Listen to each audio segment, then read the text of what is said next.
Okay, so it's been a while since we've had a Blender meeting, an in-person Blender meeting. Like as I mentioned earlier, we normally have these things with every Blender release, and so it used to be quarterly when they release a Blender release every 3 months. Hi, come on in, grab a seat. And they've kind of moved to a 4 month schedule, so that's like pushed our meetings out a little bit. And then last big Blender release was right around the time of BCon LA, which was the North American Blender Conference, which was awesome that we had it in Hollywood.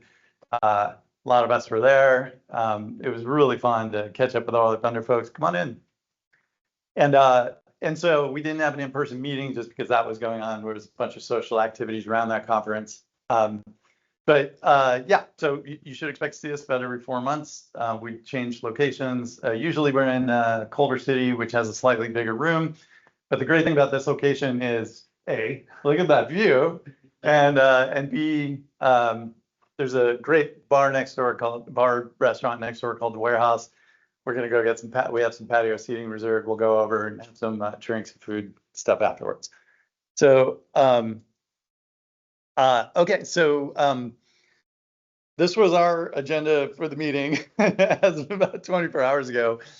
We've had some cancellations, so we'll shoot from the hip here. So David Andrade, as I mentioned, so I'll start off and just do a quick what's new with Blender. And then David Andrade was going to do kind of a feature overview, but maybe we could just talk about it interactively because he got caught up in China with this big global IT outage. Satish Goda equally was going to do an EV Next overview. Unfortunately, I don't think Satish is going to be able to make it. He's had a family emergency. So the good news is we still have a lot of good presentations for you. So we've got the power of Vertex painting. Andrew Price is going to come in and do that. Hey, welcome. Come on in. We've got Onur. Is he in the room? Hey, that's right. Okay, sorry. I was busy here while you guys are introducing. Onur is going to do a producing cinematic session. We've got Joe presenting on a few projects he's been working on. And then Sean Kennedy is going to show a little bit about add-on development for texture painting. And I pulled together a presentation at the last minute. It's not on here on OpenRV. So just show you guys kind of what that's all about because it's kind of very useful for Blender work.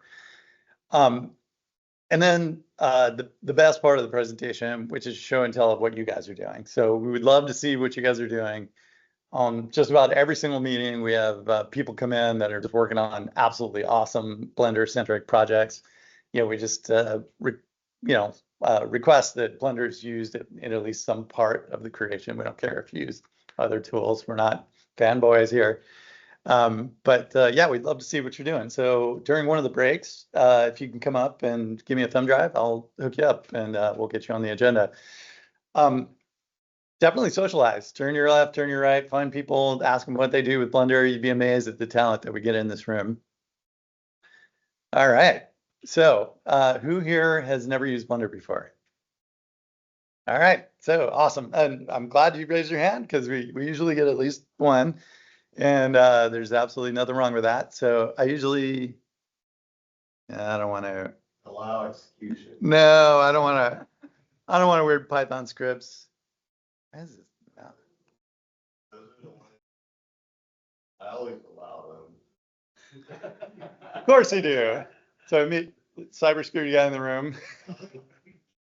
Only if you trust the blend it comes from. Now, this comes from the Blender Foundation. This is from their new movie that they have coming out. So I inherently trust the Blender Foundation. So I probably should have clicked allow.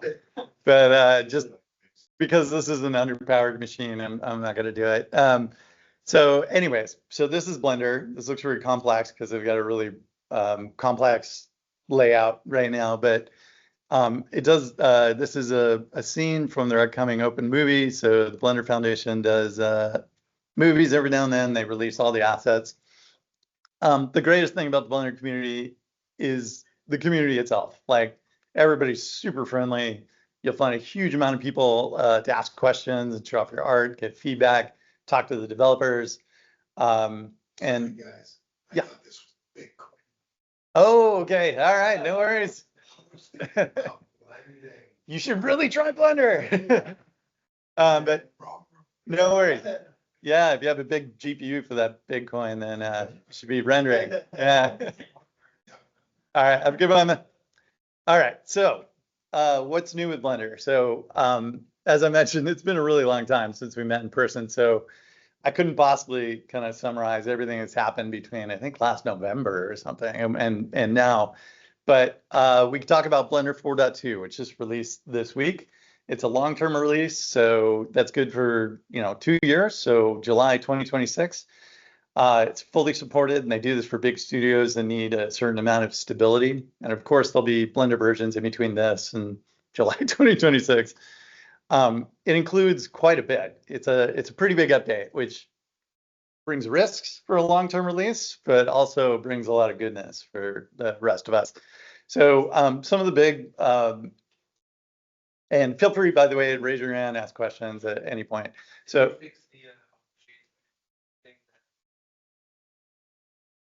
I think so, because I used it recently and it worked great. But They changed that too with the new. Yeah.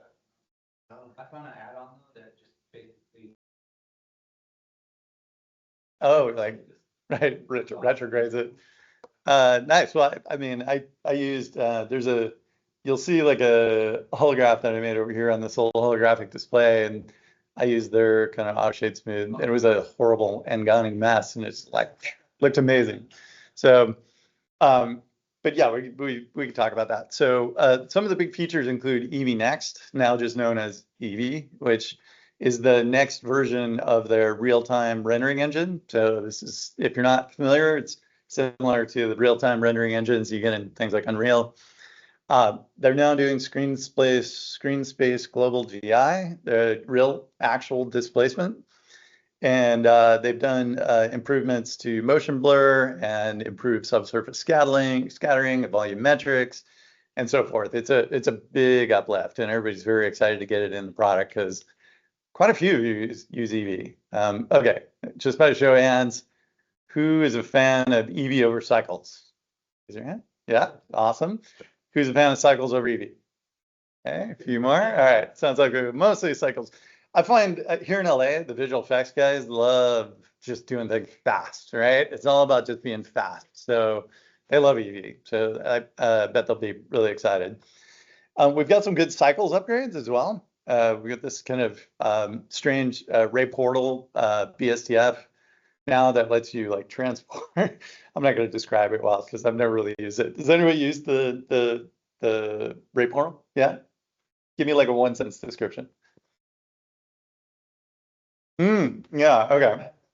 So like the best use case that I keep seeing is like if you model a building and you have a whole bunch of windows in that building, you can have an off-screen rendered room inside beyond that window in the building and then map it to every one of those windows with full 3D-ness. So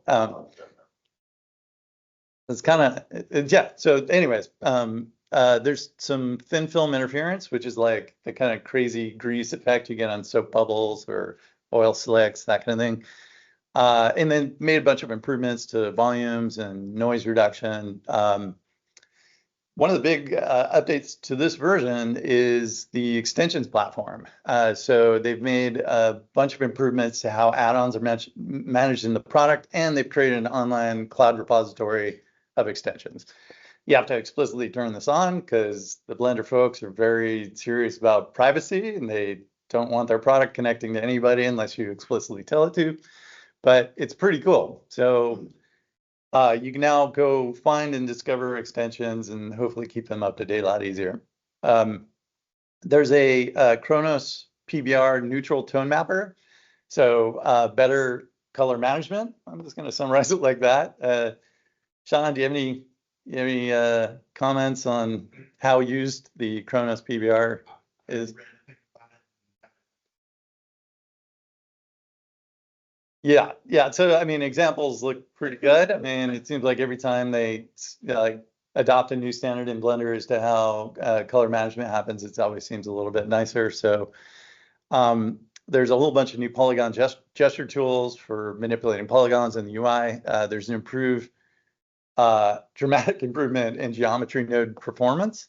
So again, like inching us closer and closer to kind of what you could do in Houdini by making things fast. And they added a whole bunch of new geometry node features, which are, I'm not going to go into in depth here, but just know that, they've added matrices, which give you a lot of capabilities, and node tools, which is the ability to create a node, a set of nodes, and then share it with a colleague at work or with people on the internet. So it's kind of like assets for nodes. And it lets you create a beautiful UI, and so it's really neat. Bunch of improvements in the video sequencer in terms of usability. Hey, Andrew. We've got alignment to VFX platform 2024, and then a whole bunch of exporter improvements, including for USD. So there's a really great page here that you can go read about all of that. They're doing a better job every single time they do a release of kind of highlighting what the different features are. So this is they're talking about screen space GI. Here's your kind of like true displacement, subsurface scattering, volume improvements. This is like, obviously motion blur. There's loads of community videos out there to kind of show you all this stuff. I'm not going to just repeat everything I just said, but I highly encourage you to go out and kind of read this, read me and check out what's new. So a couple of other things that and again, I only went back a couple of months because, it has been that long since we had the Blender conference here in LA. But there's things like CG Cookie collabs. So this is a new thing that CG Cookie's doing, where they get together a bunch of community folks, and then they do an animation project together, and they split people up into different teams that are interested in doing, lighting, modeling, whatever. And the stuff they're doing is really impressive. So just to give you an idea, this is an example of we got to do this full screen. Here's an example of a recent animation that they did. How many people have seen this Peacemaker protocol? How long is it? 4 minutes? All right, hold on. I'm not gonna play the whole thing, but basically the idea is like there's this factory underground that kicks in whenever the world's at war, and it builds this Peacemaker. But this is all just community done. So they've just organized a bunch of CG enthusiasts to kind of put this stuff together and then put it online. So they're teaching a course on how to run collabs. And I know somebody at the Blender conference was encouraging us to have a discussion here at the LA Blender meeting, see if anybody wanted to do a collab together. But really impressive stuff, though, right? You wouldn't think that this was a bunch of amateur artists. Yeah. Well,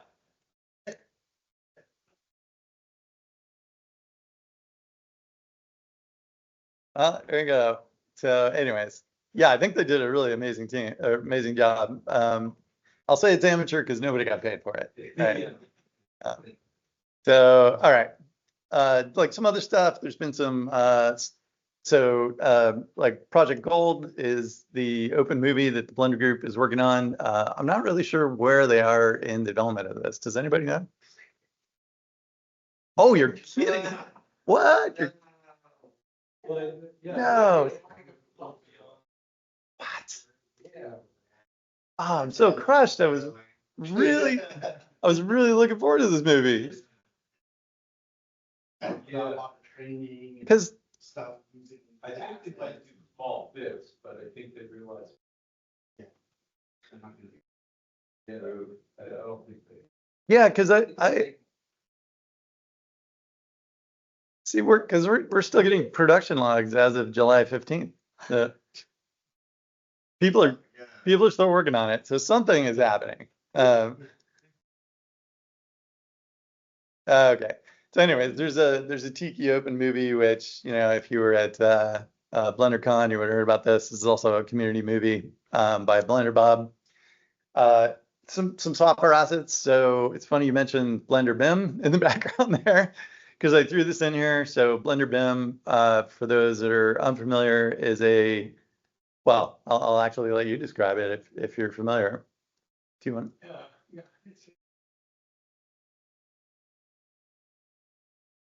Yep. I mentioned I started because I'm Sure. impressed with this guy. About a decade or so ago, I'm an architect that's retired. About a decade ago or so, I looked at Blender, the program, and I'm used to Autodesk and ArchiCAD and sorts of programs. And we did a couple of videos, in Arch, Bridge, and now Ondo kind of rendering and stuff. So I almost looked at Blender and thought, wow. What's recently happened is worldwide architects are pretty sick of subscriptions, and the lack of interoperability is what they're concerned about, because we deal with a lot of consultants. So in the very large offices like Norman Foster or big offices like this, they have guys that are full-time employees just dealing with structural engineer software and making this stuff work with each other. And then they're trying to create what's called IFC files, which are supposed to be interoperable. Well, not to belabor this or waste a lot of your people's time, because this is Hollywood. The IFC file is being generated by something called Blender BIM, an add-on to Blender. And I would describe it's in kind of the pre-alpha or alpha stage, so it's really early. There's a guy in, here from Australia. This is a coincidence, because there's a guy named Addon who works for a very large development in-house firm, AEC firm.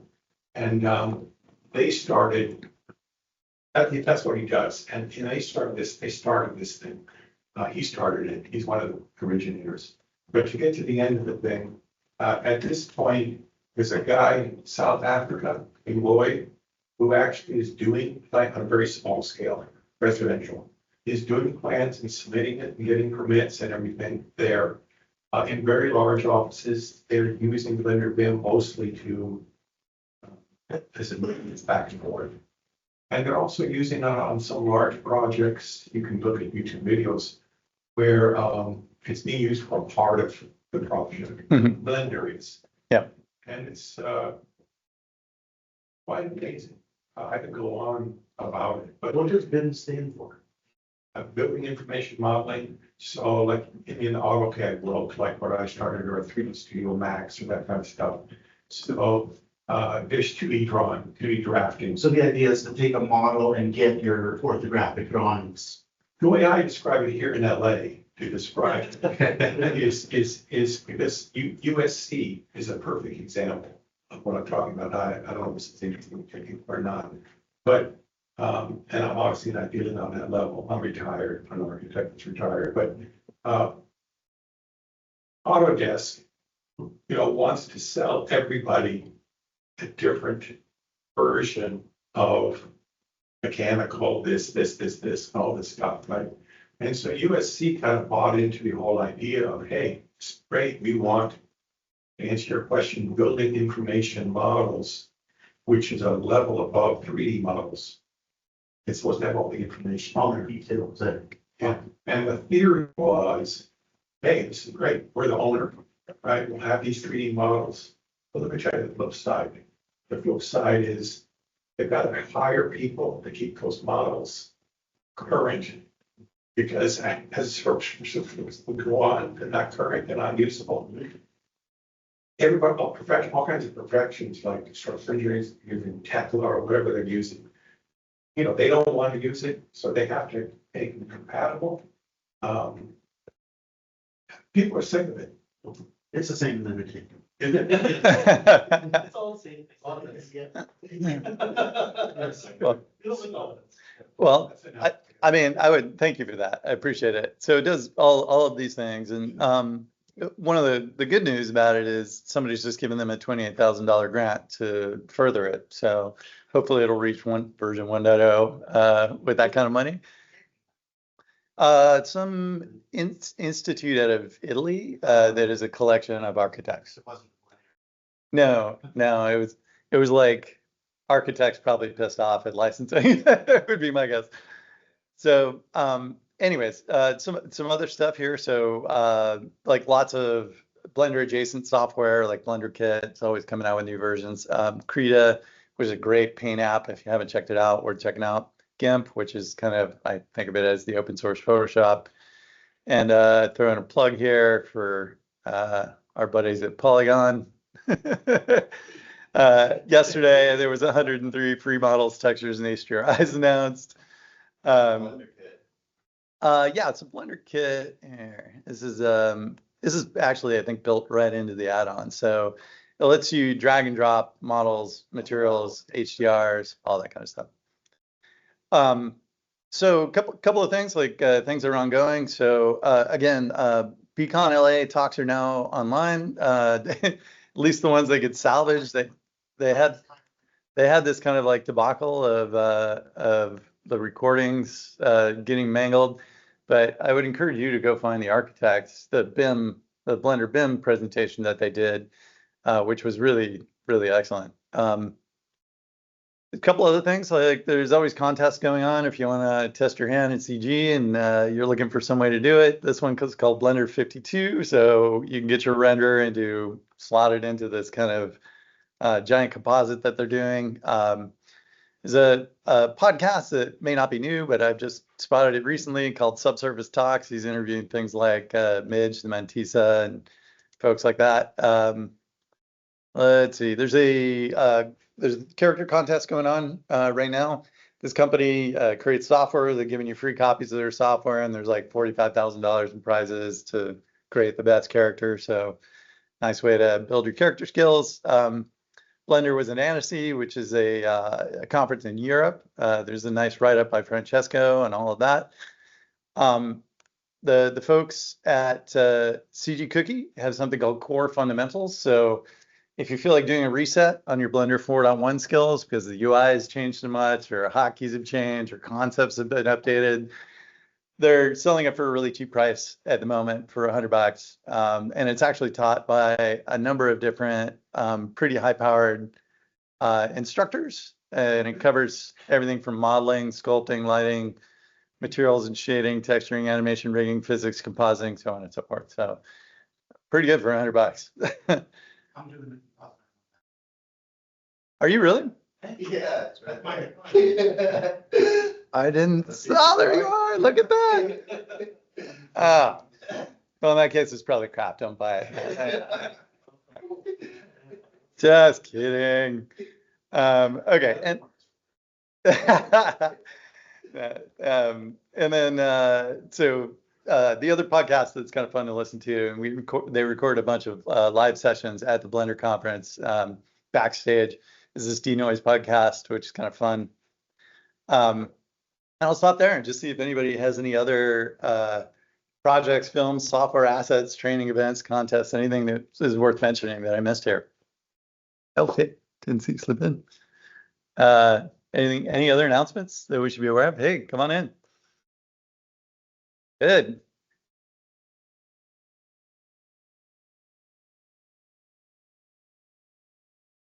Future familiar. No.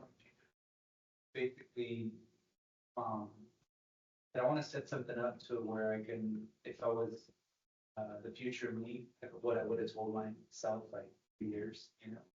And so he basically set up kind of a school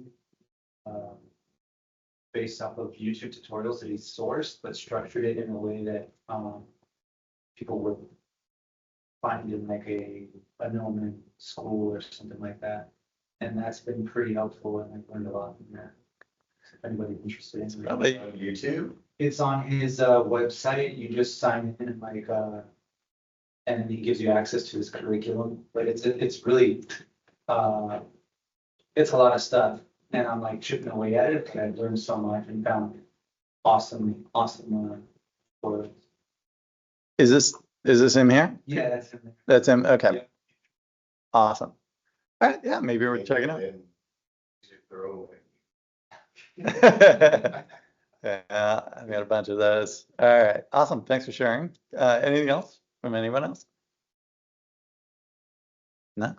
Okay. Awesome. So for those that arrived late, no problems. Just to give you a quick update, we've got a couple presentations here, including power Vertex paintings, producing cinematics. We've got some film and TV stuff. We're showing some add-on development, and we're going to cover OpenRV today.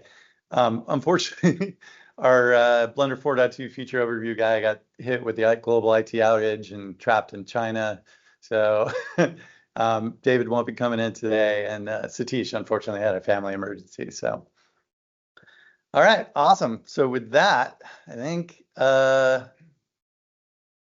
yeah. So how are you guys feeling? Do you want to take we've been going about half an hour, maybe one more presentation, and then we'll break for a social break. Does that feel right to you? All right. Andrew, do you have yeah, come on up.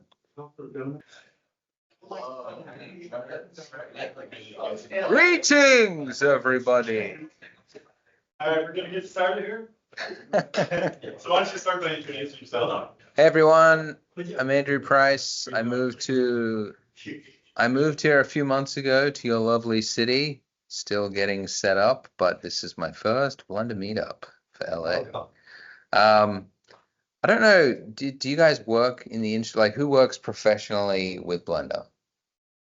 Okay, and are you at a studio? Where do you guys work? What do you do? Freelance. Freelance? Studio. You got a job? I'm back. You're back. We're back. For 2 months back now. Excellent. Nice. Well done. All right. Basically freelance. I work at UX design designer at Aerospace Corporation. Oh, I Blender to just hack up and create a bunch of different stuff, but yeah. yeah. Okay. Sweet. Okay. And the rest of you are what? Freelancer. But like, if you're not, because there was only half of you put up your hand. So who's the others not using professionally? What do you guys do? Just hobbyists? VFX editor? Okay.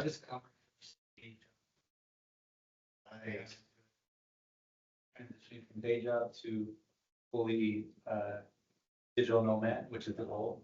So Very cool. Yeah. All right. Very nice. Well, I don't know how proficient you guys are at texturing or the ways of texturing. What's that? Good. Good? Oh, no. Well, that's what I was going to talk about. No. So I'm working on a tutorial at the moment. It's about texturing. And so I thought, what's that? No. taking a break. Oh yeah, the podcast. Yeah, the podcast's taking a break, but this is a tutorial. Yeah. So this is the Blender Guru is still going. Yeah. But yeah, so I thought I'd just share something. So, like, something that I've learned recently when it comes to texturing, like, it's really common to have like long things, right? Like roads and long walls, and it was always like annoying to texture them, to tweak them in some way, right? Because the way that I was always taught was you go to, using a Mac now. You can go to your editor and you can add in a image texture, right? And you go new image texture. And you say this is going to be your mask, right? Then you have to go to the UV editor. And because it's scaled to something else, then you have to create a new UV map, right? Reset it, right? And then it only fills up half of the space, right? And so you end up with all this empty space. And then an even bigger problem is that then you do your painting into this, and then that's it. You try to model, you try to change it in some way. The client says, I want this done. Well, then you have to redo all your painting again. And it's not fun. It's not good. And I think it's actually because, like, it used to be Blender was like, it didn't handle, like, geometry had to be very light. So this workflow, I think, and maybe most softwares had this issue. But now you can get away with like pretty like dense geometry. This isn't even that dense, but you can do some dense stuff. And one of the guys that started working for us at Polygon was like, in games you just use Vertex painting.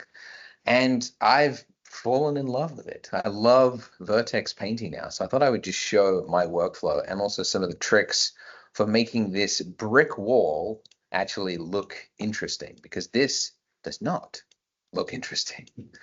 So what you do is you go into Control Tab, let's go Vertex Paint, and then you go Attributes. You have to give it a new Vertex Paint, and we'll call this Black Mold, because I want to put some black mold on it first.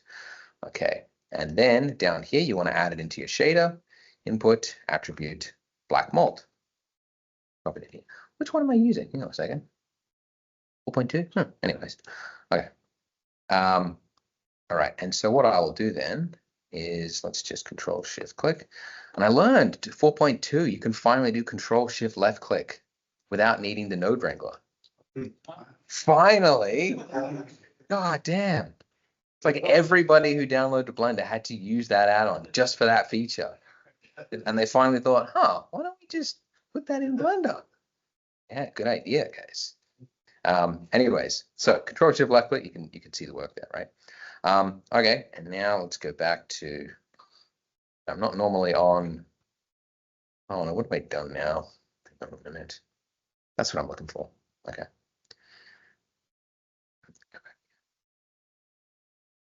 Right, and then, of course, the node you use all the time to blend something into your color, because we just want to add in some black color. So I'm going to take my factor, put this into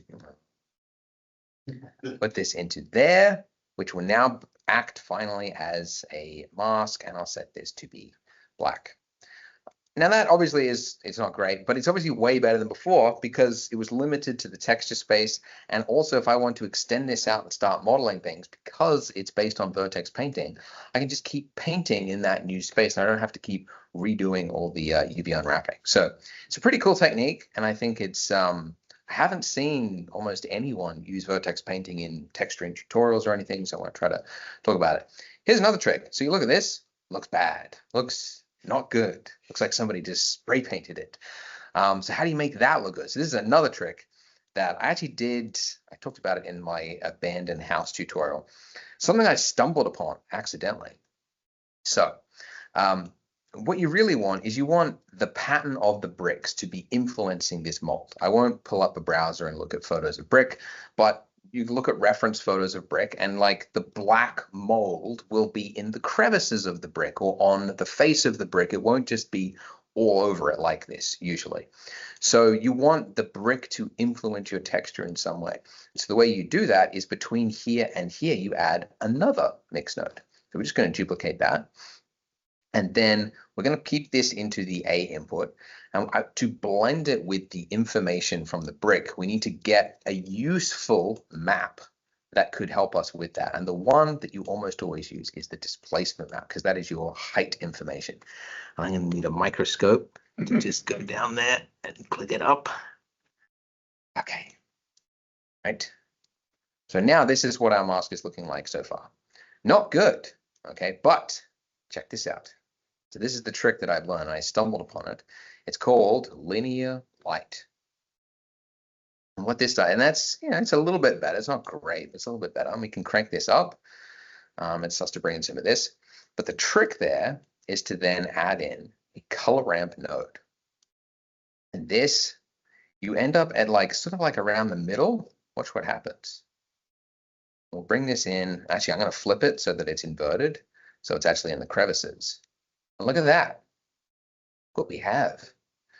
And the interesting thing is because this is using the texture of the brick, it's not limited by the resolution of your vertex paint, which is basically each one of these vertices here are like a pixel for the painting that we were doing. But because it's now being infused with this, it's now limited by the 8K resolution of the texture, which is really cool. So then you put this over here. You go through here, and it's a little too subtle, but you can basically play with these values. So this process is called Vertex. Well, the masking, that process that we did inside of Vertex Paint, this process here, that's Vertex painting. But this little trick is, I don't know, does it have a name? No, Greg. Compositing. Compositing? We do all the time. Every time we track something onto something else, we pull we call it lumimatting. Oh. pulling a color channel to use as a matte and then tweaking that matte Right, to try to influence another channel or something, Like right? it's a good way to put scratches in stickers, or if you're doing a billboard and you want parts of it ripped up, you can do that without affecting the billboard image.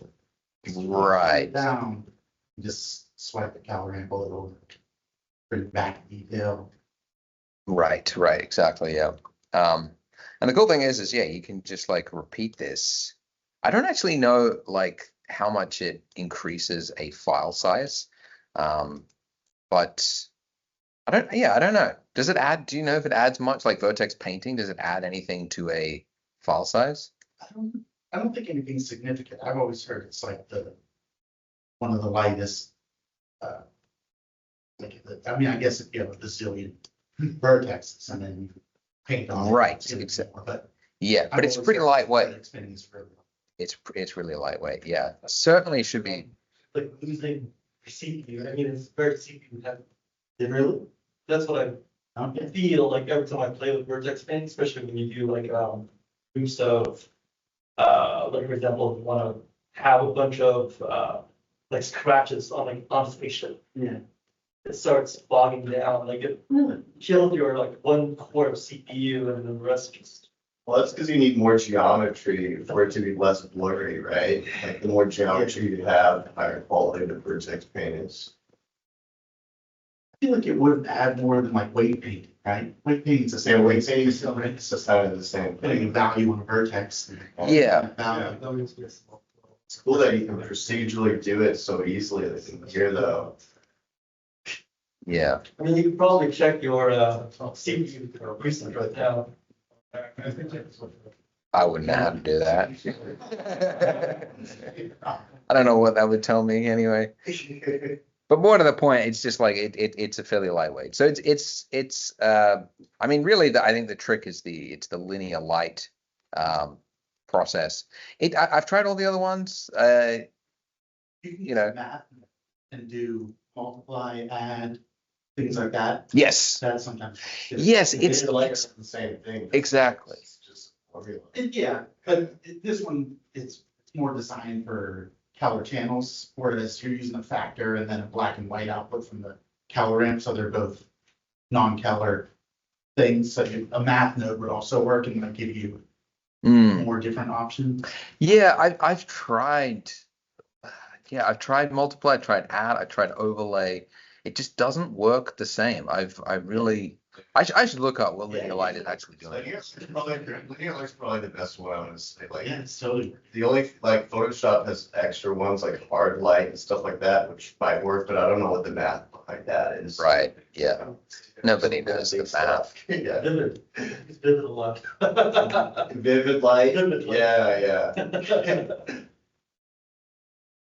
But anyways, you can do some very quickly, some interesting and, quickly create some more appealing looking textures doing it. So later next week, hopefully, the tutorial will go live and it's going to be, for beginners. Basically walks through like PBR texturing, what all the maps are, what they do. By the way, I learned this, something I've discovered. Everyone's got it wrong when it comes to bump. Everybody's got it wrong because Megascans, the Node Wrangler, if you use PBR maps, it will connect all the maps for you. It'll collect your normal map and a displacement map. And I was looking at it and I was doing some tests and I was like, the bump is like weird. It's like distorted in a way. And so I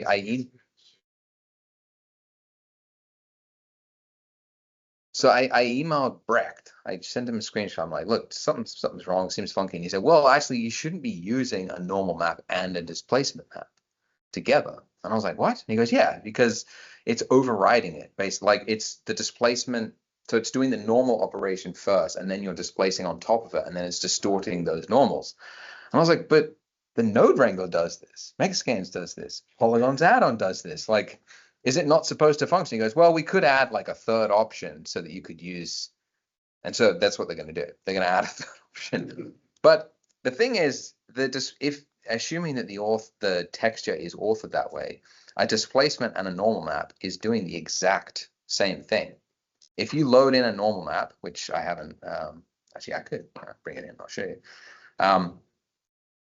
Load this in, normal map, set this to non-color, and then we go normal map. It's to here.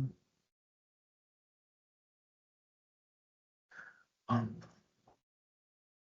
have to go to make it a fair comparison, just bump only, and I'll turn this off. Then just go here. So if we looked at the bump there, this is the normal map, right? And then, because of course it's still connected to displacement, right? I can set this to 0.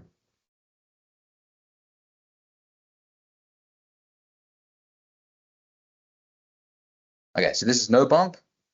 This is displacement. Okay, everyone remember how that looks? Yes, good, excellent. And then normal map, identical. There's actually no difference whatsoever. Assuming it is authored that way, which is how polygon textures are authored, as far as I know, Megascans is authored that way, you should be using one or the other. There's really no point. The only way it would be stupid to do it this way, is if you were using this as displacement only, so it's physically displacing the mesh using displacement, then you do a normal map on top. But then why do it that way? Just set it to displacement and bump, and then get rid of one of your maps, and it'll render faster anyway. It should look better. So yeah, just use one or the other. Don't use both. Don't normal maps have like a little bit more data, since it's like 3 channels of data technically? Yes, there is the only difference is that a displacement map has to be 16-bit in order to because otherwise there'll be a severe stepping, because it's a binary thing, whereas a normal map is an axis tilt.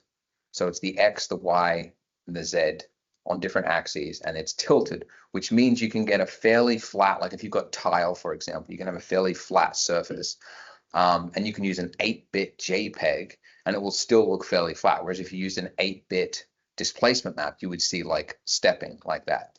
But that's why displacement maps are 16-bit, so they are a little bit larger. The other thing you should be using is cubic interpolation, and none of the add-ons do that. So cubic will basically reduce the amount of stepping that you will see. So I think, here we go, I'll zoom in. Oh no, hit the wrong key. Yeah, there you go. Oh no, yeah. Oh yeah, I didn't see it. For whatever reason, Eevee actually makes it worse when you use cubic. Like, Oh, no. but with cycles, I don't know why it is that way. It's almost, there's nothing there. Like, you can kind of see it there. But at that resolution, I mean, the pixels are showing, like it's pointless. So the great thing about a displacement map is that it's easier to blend. If you've ever tried to blend 2 normal maps together, it's a nightmare. You're going to get a special node set up, and then you got to use another one on top of that. It's not easy to blend 2 normal maps together. Redshift for Blender has a node that does it. So the Redshift plugin for Blender. Oh, does it? Okay. Yeah. That's a completely different. Yeah, but if you wanted to use like the height information from that normal map, if you wanted to like make that screw flat or something like that, it's not easy to do. Displacement maps are just a lot easier to work with because it's just binary grayscale information. So yeah, it's very cool. I'm happy to be learning about it. But yeah, just using displacement maps, normal maps be gone, because there's not really any point to them, the offline rendering. But yeah, that was kind of it. The other thing I was going to show as well, let's have a look. This is completely unrelated to texturing, but since we were talking about Autodesk, I put together a 3D software satisfaction survey. Did anyone fill this in by any chance? You see it on social media? I saw it in your email thing actually, but Dang, well, 5,000 people did, thankfully. So it was sent out on my newsletter, This Week in 3D, Polygon. So there's a lot of, you can see actually the breakdown, mostly Blender, obviously, but we got a pretty good even spread across all of these. And it wasn't to find out which is most popular. That's just to find out the rest of the survey, what you answer related to it. So all the rest of the survey is about the software that you chose. How long have you been using it? In what capacity do you use it, et cetera, et cetera? What industries do you use it? And it's quite interesting, actually. So you can see, if I switch to Blender, that we just isolate Blender by itself. Most people doing animation, games, archviz, advertising, VFX, very little industrial design, 3D printing, and scientific, but you'd expect that. How well does it meet your needs? Pretty well. Most people pretty happy with it. What are the strengths? Modeling. I'd agree with that. I thought UV editing would be higher. I think so too. I don't know. How is it compared to other software? Pretty good. Yeah. It used to be, yes, it used to be bad, but mostly the island sorting was annoying because it wouldn't fill in like the negative space and stuff like that and treat each island as like a square, but they fixed that. And with that being fixed, it's like way better. I agree with this. Simulations is the way. I was very happy to see that. I'm like, nice. Simulations suck. They should just get rid of them. I mean, fire is broken. Smoke and fire.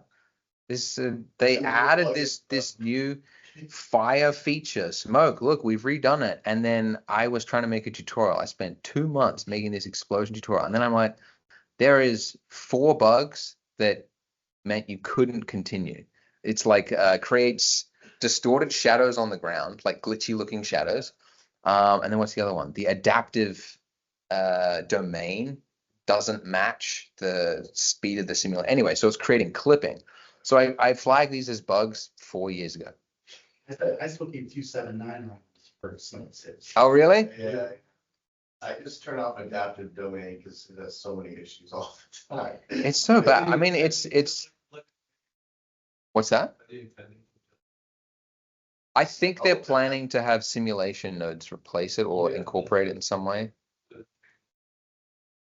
Apparently, the guy Sebas, he was the developer behind it, and he basically got it to the point that it was approved by the developers, and then he just walked. He didn't come back. He didn't fix anything, and then nobody else had any interest in fixing his work, so it just sat there. And I'm like, guys, this sucks. Why didn't you?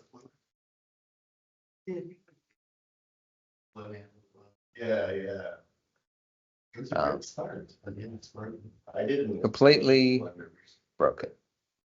But anyways, there is to finish up. There is one. The most interesting question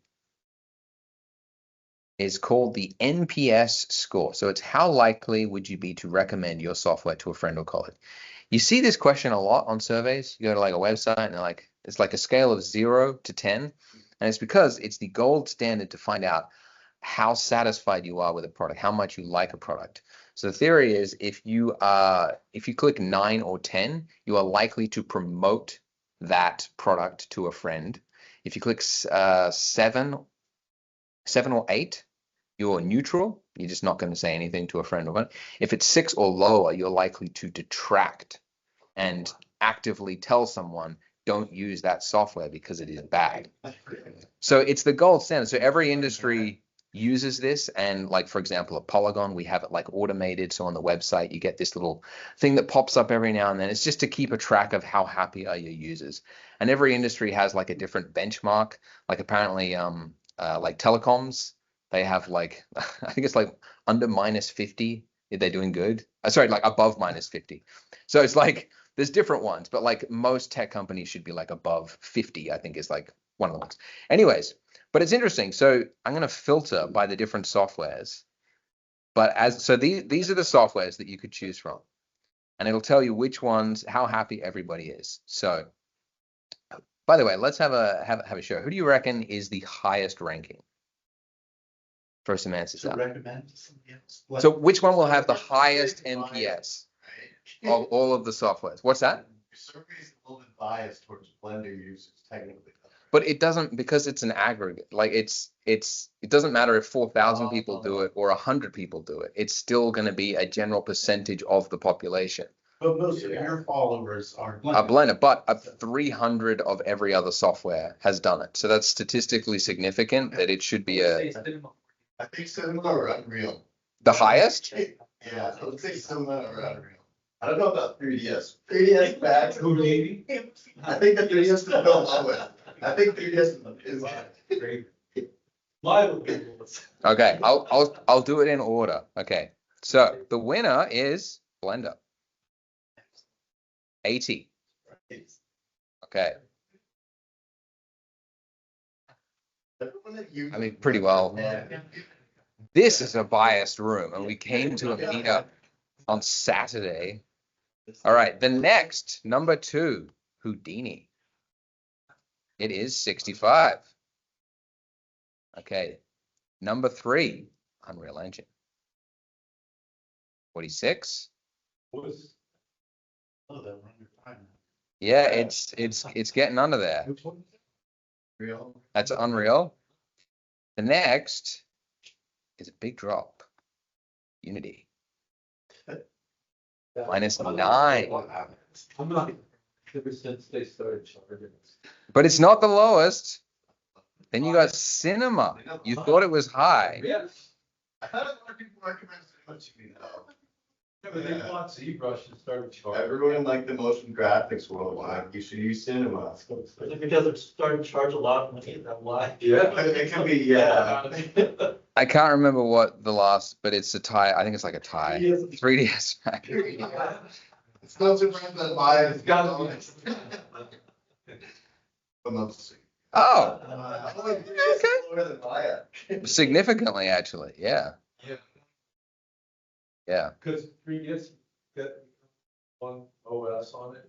Yeah, so many people are switching off of 3DS too. Even like big 3DS studios are switching out of 3DS, which is crazy to me. I think it's good. What I thought was interesting of like, so there's like a number of questions. I won't go through it. I'm going to post the results in 2 weeks. I'll do like a full post explaining it.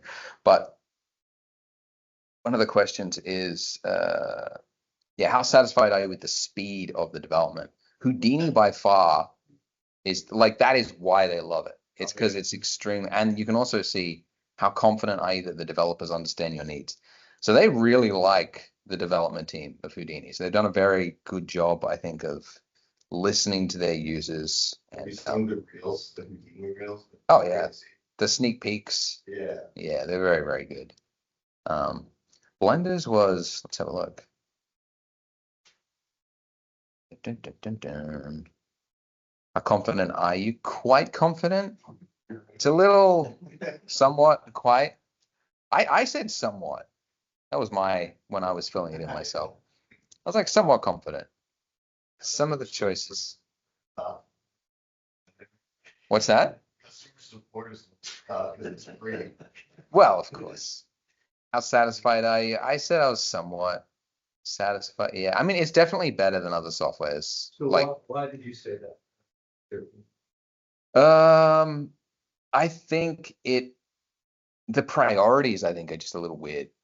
Like they're definitely like, I think probably the speed, it's just like they're putting a lot of effort in some places that I just wouldn't like. The geometry nodes thing is very cool, but like it's not usable until they put in some very easy to use nodes that would really make it explode. People would use the thing if you didn't have to have 10 nodes to do a basic thing like detect when 2 objects are close. If you just had one node that's like, it would be a lot easier. And I spoke to the team about it, and they just didn't really seem to have an interest in doing that anytime soon. They said, well, we're just going to keep making the nodes.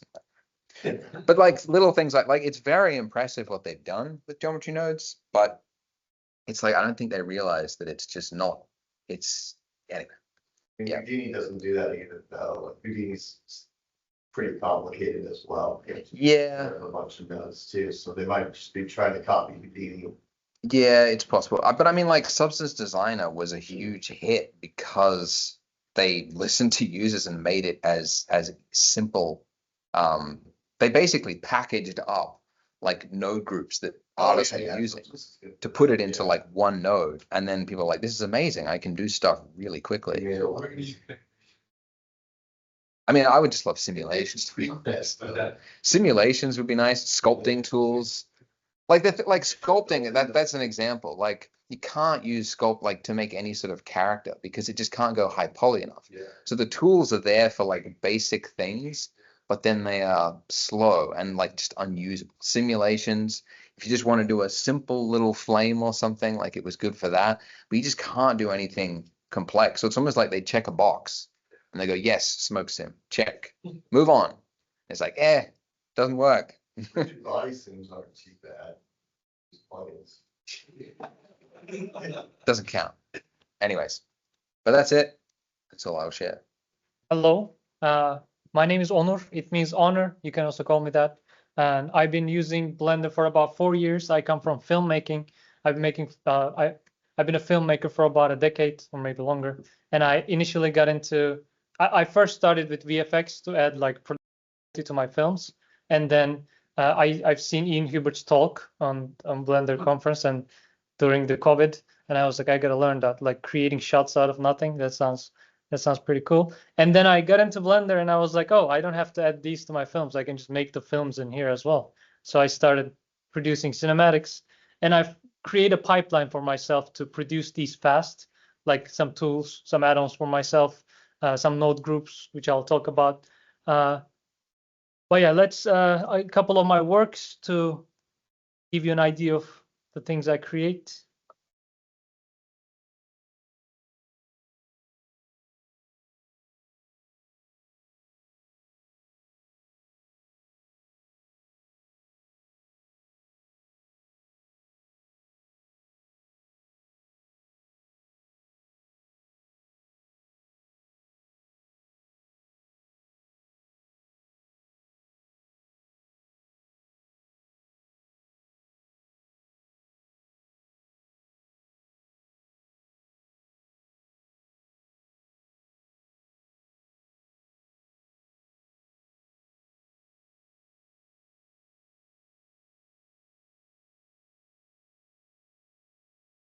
This was all Blender.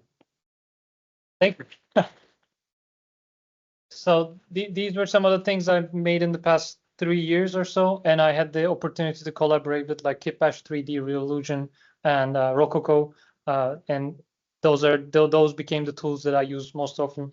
That I'll also talk about that makes this process fast, and I'll explain how I make these. It's going to be the things that apply to all the things that you just watched.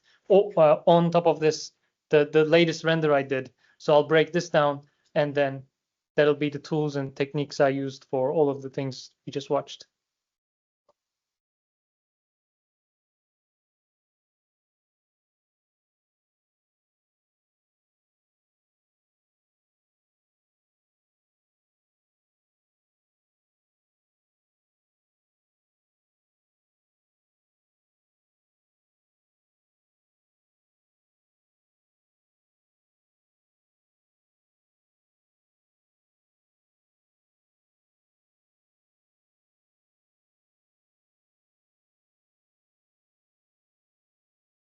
Thank you.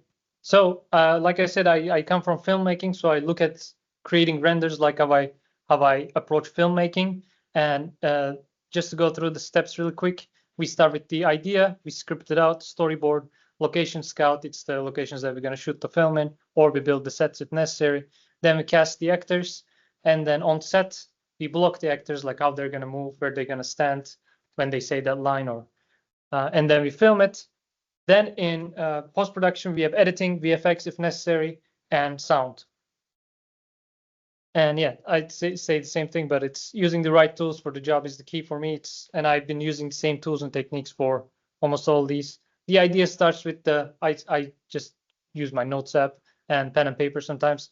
And for scripting, since these are just like 10 to 12 shots, I can keep them in mind. And I also don't storyboard for these short clips. But if I'm making something longer, I can use Final Draft, which is the industry standard script writing software, but it's not necessary. You can just use notes. And storyboarding, I can use Blender, pen or paper. Location scouting, I've been using Kitbash 3D a lot. They have a lot of great assets, and you can quickly customize them to your needs. And scans, I love scans. I've been scanning a lot of stuff. I also have some scans that I'll show. It adds instant realism. You just see something interesting in shadow. It's like it shouldn't have direct sunlight. and then you scan it, you have perfect realism. Casting actors, I use character creator, so it's I look at creating characters in there like casting actors. If you need like a maybe intimidating villain that's like buff and then he has a mean face, you can just go into character creator, play with a couple sliders, and you have that actor. So I look at creating that, doing that process like casting actors, and it only takes like an hour. That in that action scene just we watched, I created those characters in about an hour. And blocking the actors, I use motion capture a lot. It always requires a cleanup, but with motion capture, it gets you there like 70% of the way already. And you just do a little bit of cleanup and it's done. And we film it in Blender, of course. And then post-production, I edit in DaVinci Resolve or Premiere, VFX and After Effects or Blender. I use images as plain, so it's VFX right inside the viewport. And then sound, I just layered in Premiere. There is a tool called Pro Tools. It's called Pro Tools, and it's for layering sounds for professional use. But I just use Premiere, throw a couple effects in there, and then layer them, and it works pretty good. Okay, we start in Blender. So my biggest advice for getting started fast is to set up the default blend file, startup file. So every time you go into Blender, if you're going to render in cycles, you go like cycles, and then check all those denoise things, and then adjust the settings you need, and then camera, and then depth of field. So what I did is I just set up everything that I need, and I don't have a default cube. I have a default man for scale. So I can quickly tell what the scale of things are. I have the camera set up with a empty in there with focus object. It's already set up. So every time I open Blender, I can just start making the scene. I don't have to redo all the things that I should do. It's done once, and I recommend you do that. Motion capture, I talked about a little bit. I have the suit and the gloves from Rococo. I also did use and still use Mixamo and Actor Core animations. For that action scene, I wore the suit. I had a choreography in mind. I shot it in like 20 minutes, recorded a quick battle scene between those two characters, and I was acting both. So it's like one, and then I switch around, act the other one. And in Character Creator, you can just take that FBX file, drag and drop, and then the animation is done. I exported out to Blender. I watched it, and I didn't like it. I didn't like how the moves were flowing.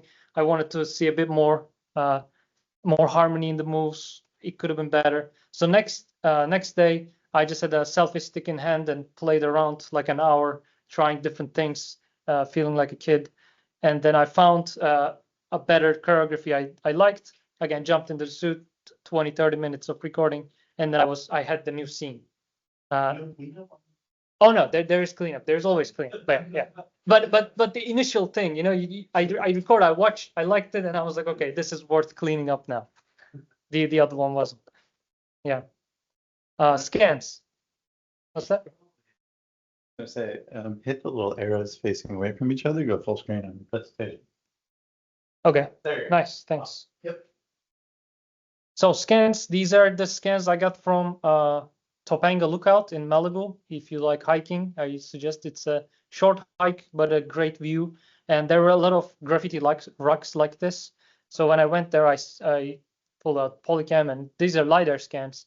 Photo scans usually look better, but LiDAR scans surprisingly hold up quite well. And this render at the bottom is just assets, like just LiDAR assets and some botanic trees in there. And that fire actually is a fire that I did with my dad in our backyard. We had a bucket, threw some twigs and things in there, and then light it on fire. And it was nighttime, so it's like black background. I set up a camera on a tripod, shoot that, and then I can bring that into Blender as images as planes, use the add, and then we have perfectly realistic fire. No, just phone. Yeah, and LiDAR, it's this on iPhones you have that depth sensor, so that even makes it a lot more faster than photo scanning. Just walk around once and it's done. Yeah, and reality capture became free, but before that I was using Mushroom, but I mainly use Polycam now.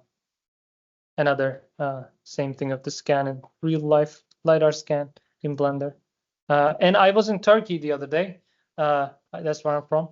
And I scanned the ancient city of Ephesus, and Temple of Artemis, and I have a video from it. Just getting all. Quite a bit of it.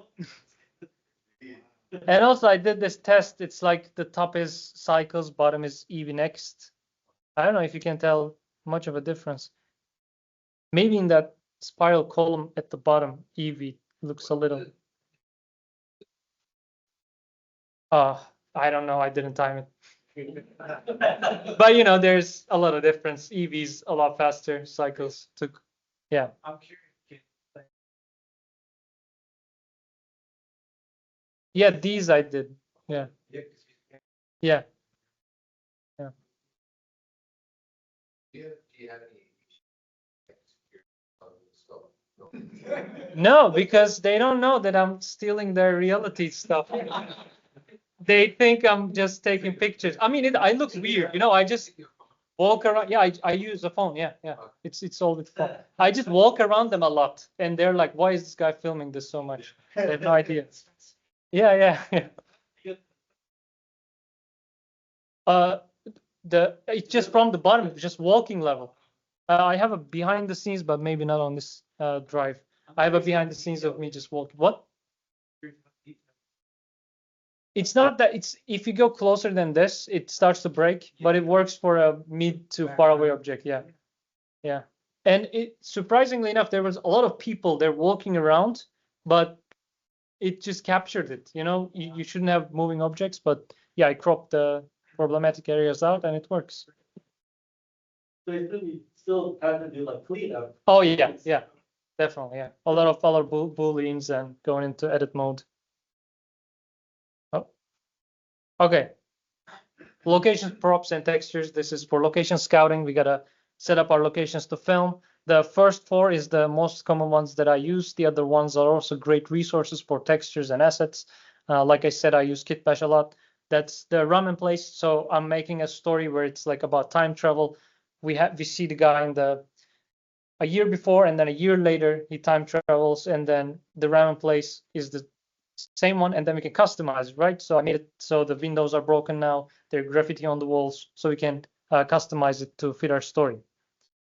And I use a lot of Blender add-ons and some add-ons that I made created for myself.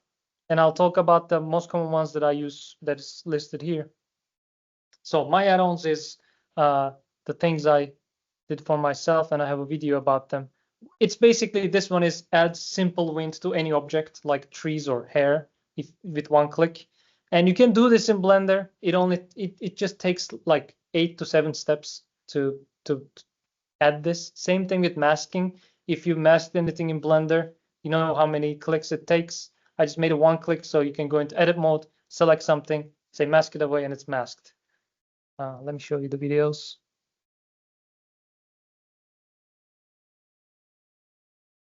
And I found myself just doing this a lot, so I wanted to automate it. You know, here is how it just adds a simple deform modifier, changes it to band, makes it 5, picks an empty we just created, and then parents the empty to the object. So when we move the object, it sticks to the object. And when you rotate the empty, it has fake wind. And then you go into timeline linear extrapolation, so it keeps rotating. And then with the add-on, it's just you just go like add simple wind, and it does all that. And every time you click it, it changes the keyframe distance slightly, so it's not the same wind for all of them. And you can further adjust it by crunching the keyframes together or further apart to make it slower or faster. And then you can just click on stuff to the wind. And we have hair here. And I'll also show a rendered version of how this looks with a hair object. Or I think this is just hair cards. And of course, 2 trees. And then let's get to the masking bit. Okay, I wrote it. So usually you just add like a vertex group, assign it, and then add mask modifier, and then choose that vertex group, and then invert the selection.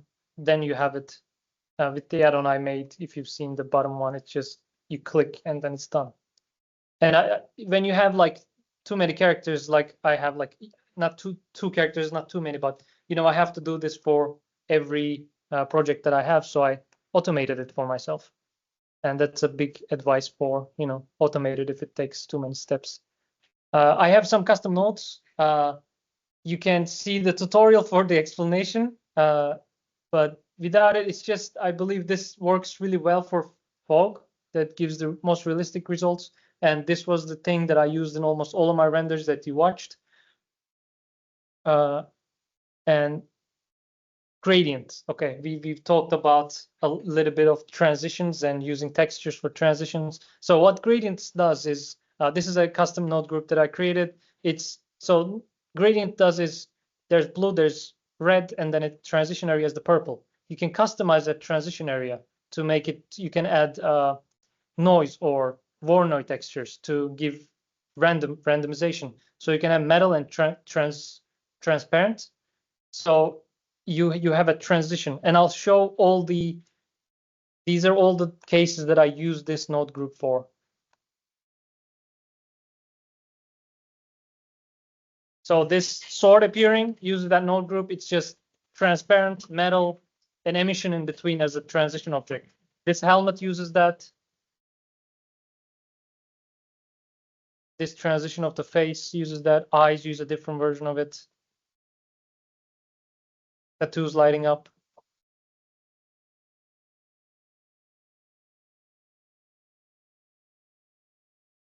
The hair, it's the simple wind, just simple deform modifier. These buildings disappearing uses that node group. This transition of the landscape. And a little bit simple wind here. So yeah, it's just very simple setup. This is not the setup. You gotta watch the tutorial to see the full setup, but this is a simplified version of it. Yeah, so you can use this to, and okay, going back to making things fast again. Asset browser, of course, I use it all the time. If I use any asset more than once, it's going into the asset browser and it scans any objects. Basic fog is in there. What I did is I put it onto a big cube, so I can just drag and drop that cube into the scene, so I have it, and then textures and everything else. It's an asset browser. The add-ons I use all the time. The obvious ones, import images as planes, like I mentioned, that fire and some of the effects in that battle scene that we watched. Node Wrangler should be enabled by default. Add simple wind and mask it away. My add-ons, they're obvious. Not so obvious ones, RBD Lab. We talked about, like, you can do rigid body simulations in Blender, but with add-ons. This is the add-on I use for that. In Blender, you can do the same thing with self-fracture, but I use this add-on to break stuff. So in that action scene, that rock getting shattered or that axe exploding, it's done with RBD Lab. And Botanic for anything that's nature, Traffic for anything that's vehicle, and Geoscatter is again nature. It makes scattering objects in a nature scene very natural, and it has its own packs that you can purchase to have different types of nature assets, and Botanic is one of them. So you can use Geoscatter to distribute it realistically. Sunlight tip, it's a thing that I see that people sometimes leave it at 1, and it just sunlight looks very weak. And my suggestion is it should be about 25 or 35. I don't know if Andrew, you agree. Yeah. Isn't that just below everything? No, this is 25. It's default. No, it's I do like. Does my default blend file wrong? I don't know.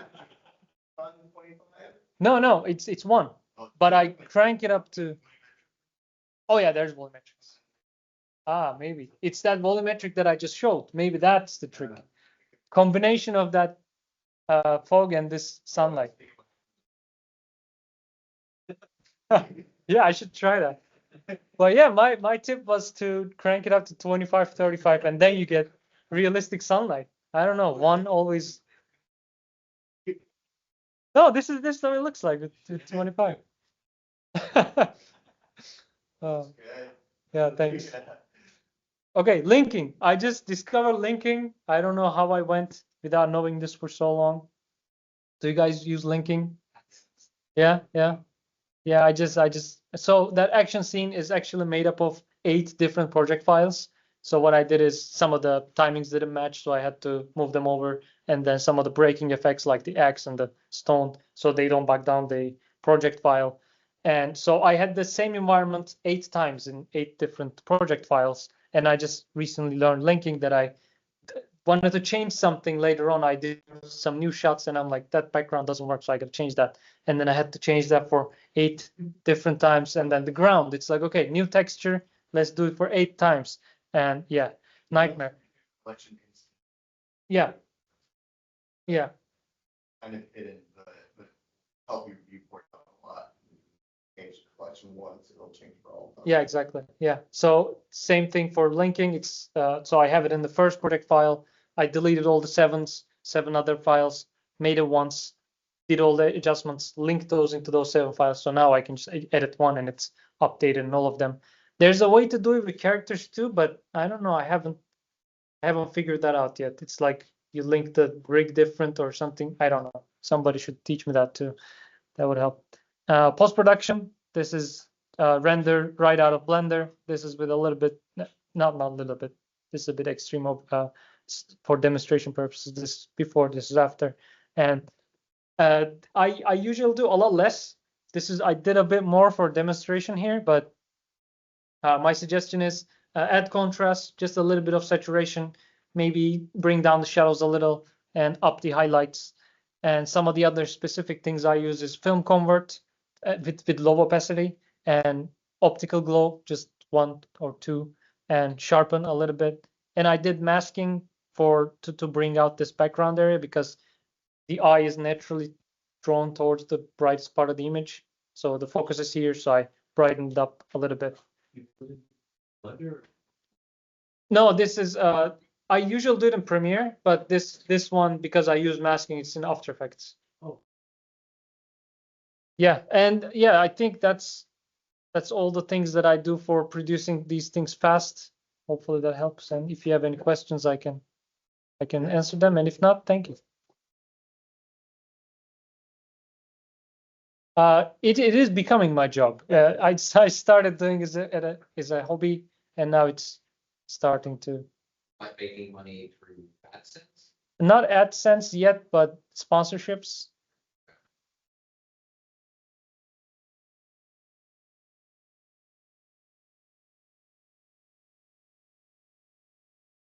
Yeah. Do you use iClone at all? Just very little, just for face stuff. Yeah. I should use it more. I've seen some good stuff out of it.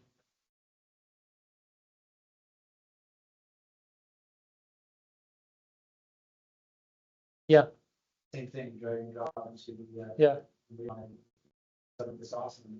And then Cascador, have you ever used Cascador? No, I've seen it and I really want to use it, but I haven't had the chance yet. It's incredible. Yeah, I really need to integrate that into my workflow. Oh. So we all know Blender's free, but you got a lot of plugins, add-ons and whatnot. And like aside from your mocap suite, how much of those add-ons would you spend on you? Because I'm kind of like learning all the different add-ons since like people. Yeah, in total, it's not over $50, but that's only because I started, so I didn't use any paid add-ons for like 3 years, and then when I started to get more professional at it, I contacted those add-on makers and asked for a free copy. So that's how I got them. Yeah. Same thing with the suit, the motion capture.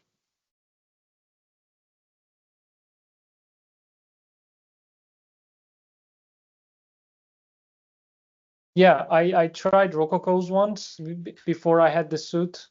That's also goes into, asking for free stuff. I use the free one, demonstrate that I can do cool stuff with it.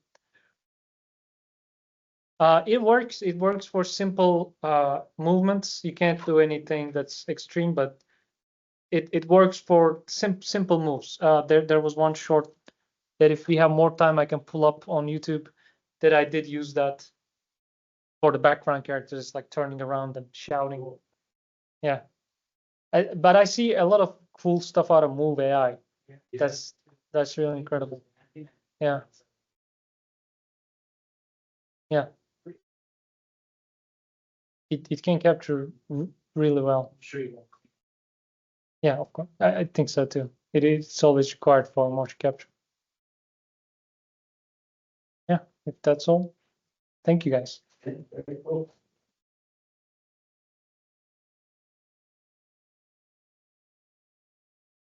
Yeah, thanks for sharing. I'll go ahead and eject this in just a moment. All right. I think what we'll do, yeah, give me a sec with that, and I'll bring it to you. I think what we'll do, just because we've got it here, I'll set up. I'm gonna do just a really quick blurb on OpenRV, and then we'll pass things off to Joe and then Sean. So this was a paper cuts in the Blender vernacular. What I found was that the open source tools for playback of rendered frames was really just giving me the shits. It was, and to say it like the Australians say it, it was just the tools were really buggy. They were all very stagnant. There hadn't been a lot of development. Of course, I reached out to my open visual effects guru, and I'm like, Sean, what's out there? What are some great tools? And the answer was kind of like, there's really nothing. There's not really a lot of great binaries you can go download. Now, when I say play render frames, this is like, obviously you want to render out to like EXR or PNG or whatever your preference is, and then just point at the directory and say, play this, like load it up, cache it, play it really smoothly. Turns out there's some great open source software for this, but there's just not binaries available. So if you're not familiar with the Academy Software Foundation, I'm wearing their shirt today to honor them. They're a group that is kind of a subgroup of the Motion Picture Association. They kind of support the platform for open source tools for movie, film, TV, that kind of thing. Hopefully I'm describing them correctly. They have a subgroup called the Open Review Initiative that basically just focuses on playback tools. And there's a couple different players in the space. So DNEG has a tool called XStudio that looks quite promising. It's kind of Linux native, and a bunch of fans of the tool have ported it to Windows. But again, it's only available in open source, so compiling it, cross-compiling it is a little bit more complex. There's Autodesk has a tool called RV, and they've forked an open source version of it called OpenRV, and that's what we're going to be talking about. But these guys also do video encoding guidelines, which is really interesting. So if you've ever wandered into the complex world of codecs and containers and this sort of thing, and you want to know like what color space to use or what this or that, they have a whole set of guidelines for this is what you should be using to make things as broadly reviewable as possible. So it's pretty cool. So OpenRV, it's just an image and sequence viewer. And again, Blender has one built in, but it's very not functional. It'll do the trick in a pinch, but OpenRV is really high performance. So it's all hardware accelerated. And it's pipeline friendly. So it's very scriptable from the command line. Has a huge number of flags you use to do just about anything you want, from cross encoding video to different formats to integrating different tools. It's extensible, so it has like a really excellent plugin architecture, ships with a whole lot of plugins. It is right now a fork of the commercial version of RV, but they're actually making the process so that the commercial version is forked off of the open source version. So they're kind of bringing it together so it's more, fix a bug in one, you automatically get it in the other. They only ship it on GitHub via source because obviously codecs come with a lot of licensing issues, right? And they give some pretty good guidance as to, you can plug commercial codecs into this thing, and there are providers of commercial codecs. So, for my purposes of usually H.264, because it's, GPU accelerated on my 3090, and just kind of standard, PCM audio, then, it's doing the job great. So let me just, rather than kind of do an interactive demo, let me just, I'll share a quick video here. Okay, so what you're looking at is, so just from the command line, I'm just going to show a couple different things. So rv.exe is the binary. I'm just pointing at two different directories. So /8 and /6 of rendered files. I'm saying tile it, that's the display layout, put the player into full screen and automatically play it. So you can see they try to minimize the UI on this. So what you're looking at is on the left side of this is a render with EV Next. And on the right side of it is a render with cycles. So it's really excellent for doing side by side. There's actually some difference tools where you can get all the way down to look at the pixel difference between two video files that are playing. Down the lower left side of the UI, there's a couple excellent tools. So there's kind of a session manager where you can adjust the different files that are playing, the different playback speeds, frame rates, all that kind of nifty stuff. If you go down to the tool and select, let's see, oh yeah, annotation tools.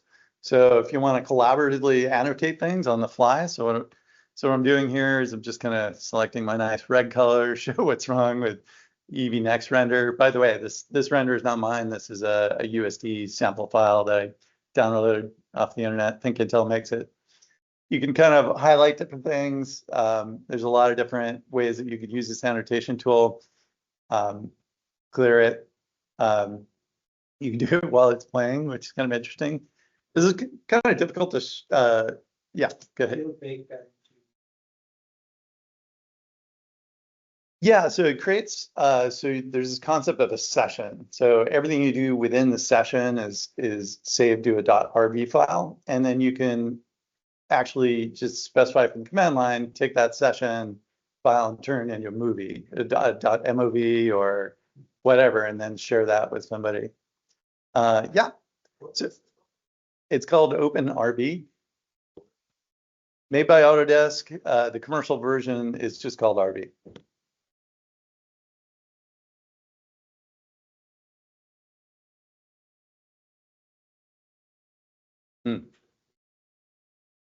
Sure. Yeah, it's remarkable. So my use case was, I'm impatient. So when I'm rendering something really large, I just want to point a player at a folder and say, play what's in that folder, and then refresh when there's new frames, right? So I could constantly see my render as it's rendering. Yeah, yeah. So there's a command sequence where you could say like, reload from disk, refresh the cache, and it just like will go look at those directories and bring it up. And so it's constant playing. So what you're seeing now in the lower left, I know it's kind of difficult to see on this, but there's tools for viewing the actual image information that you're playing. So in the lower left, so it explains it's this resolution and using this color space and blah, blah, blah. But it says render time is one of those aspects. And it's actually pulling render time of the frame that it's looking at from the metadata that Blender stamps. So really excellent when you're looking at a whole sequence to see where in the sequence your render times are really slowing down. So, there's a bunch of other stuff. So like this is the dialogue for doing networking. So you can actually collaboratively connect to each other and then have a shared session where you're annotating things, and each of you can kind of see what's being played. It's pretty slick. I didn't get a chance to play around with that feature, but it's pretty nifty.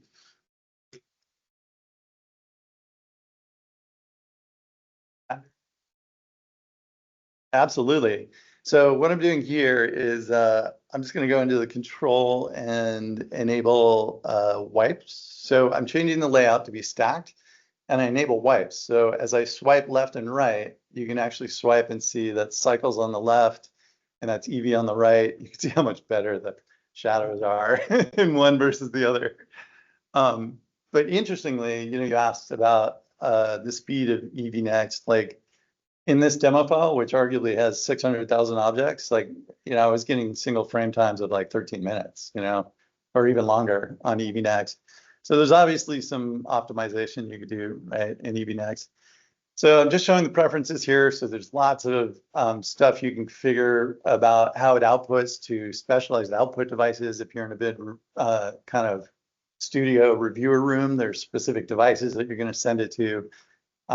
It supports a huge number of file formats, obviously codec specific, but the cache configuration is really granular.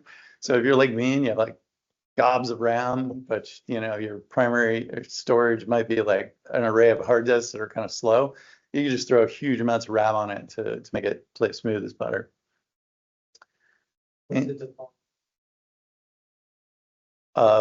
I'll tell you one sec. So this right here just shows some of the plugins that come with it that allows you to integrate into everything from Shotgun to, extend it to certain codecs and that kind of thing.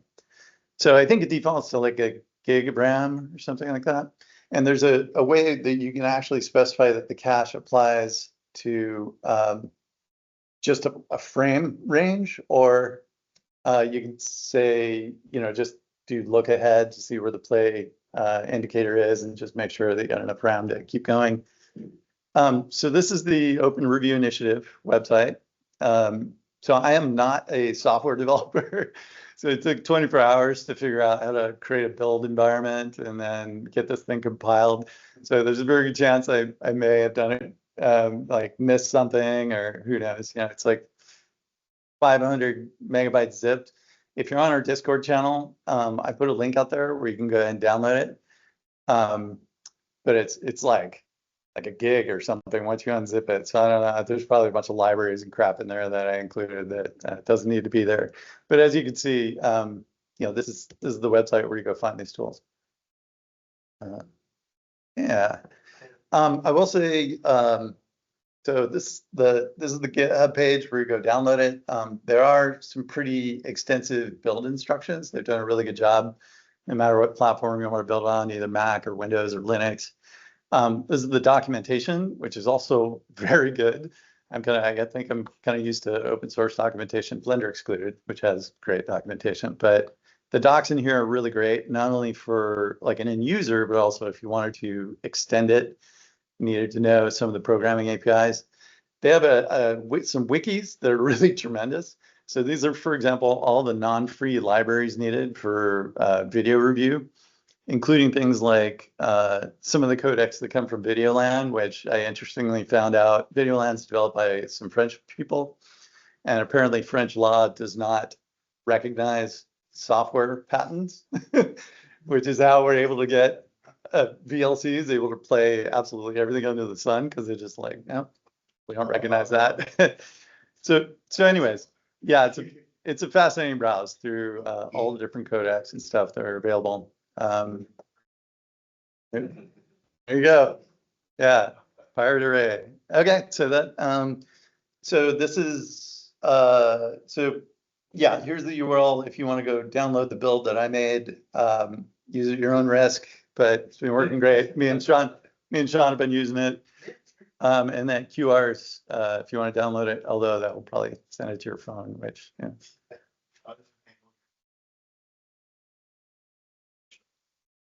It takes up as much as you give it. So I found it wasn't using anything exceptional until I started cranking it up. And then, yeah, it'll cache like crazy, right? Yeah. If you have a few gigs in each render folder, then you're going to use up a lot of RAM. And it'll do it dynamically. It's pretty good. All right. Yeah. So anyways, that's OpenRV. Yeah.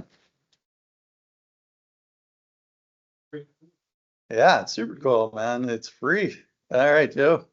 I'm Joe Conover. I've done lots of Blender stuff in the past. I've actually shown quite a few of these projects before, except for the one. I'll show you the new one first, and then I can show the older ones if we have time or whatever. But yeah. So I might as well just show you guys. For the past last year I was working, let's see, this is my cool new project. Last year I was working with a movie director. Let me see. He made this movie. He's most famous for this movie that he made with James Franco. I don't know if you guys ever heard of this. Harmony Korine. I was working at his studio last year. Um, and one of the big things that we were trying to do is because like film is kind of in a weird spot right now because of like COVID and video games are making more money nowadays and stuff like that. And so one of the things that we were trying to do was to make video game style movies or something, which is, I don't know, it was like a vague description. We called it like gamecore or something, like unofficially, but it's like, I don't know. It was sort of up to me to like come up with the idea for how we're gonna do it, and then I was pitching it to Harmony, my boss, who made this, and then he was gonna, like, we were gonna collab and do stuff.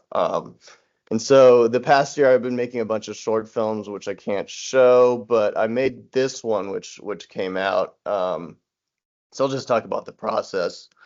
The initial idea was actually based on this Burnout trailer from 2006. It was like, let's see, I can just pull it up here. It's this. So my whole idea, I don't know if does the audio work here? Yeah. Here's the trailer. It's only 49 seconds, but I was making short films or whatever. But I wanted to do like a street race type of thing and make it like super hype. And this was like one of the trailers from my childhood, like that I loved. It's like fast cuts and cool cars and stuff like that. Um, and so this was sort of like the idea. I was like, hey, I'm gonna do something like this trailer, and then Harmony was like, yeah, go for it. And so that's the vibe. So keep that in mind. Yeah, thank you. Yeah, the game was awesome too. I love the game. And then let's see. Do I have a screenshot? I could probably just pull up my Blender file. Let's see if it opens. How many gigs is this file? It's a 3 gig file. So we'll see if it opens. Yeah, I mean, when I was building this, I try to, make it hype.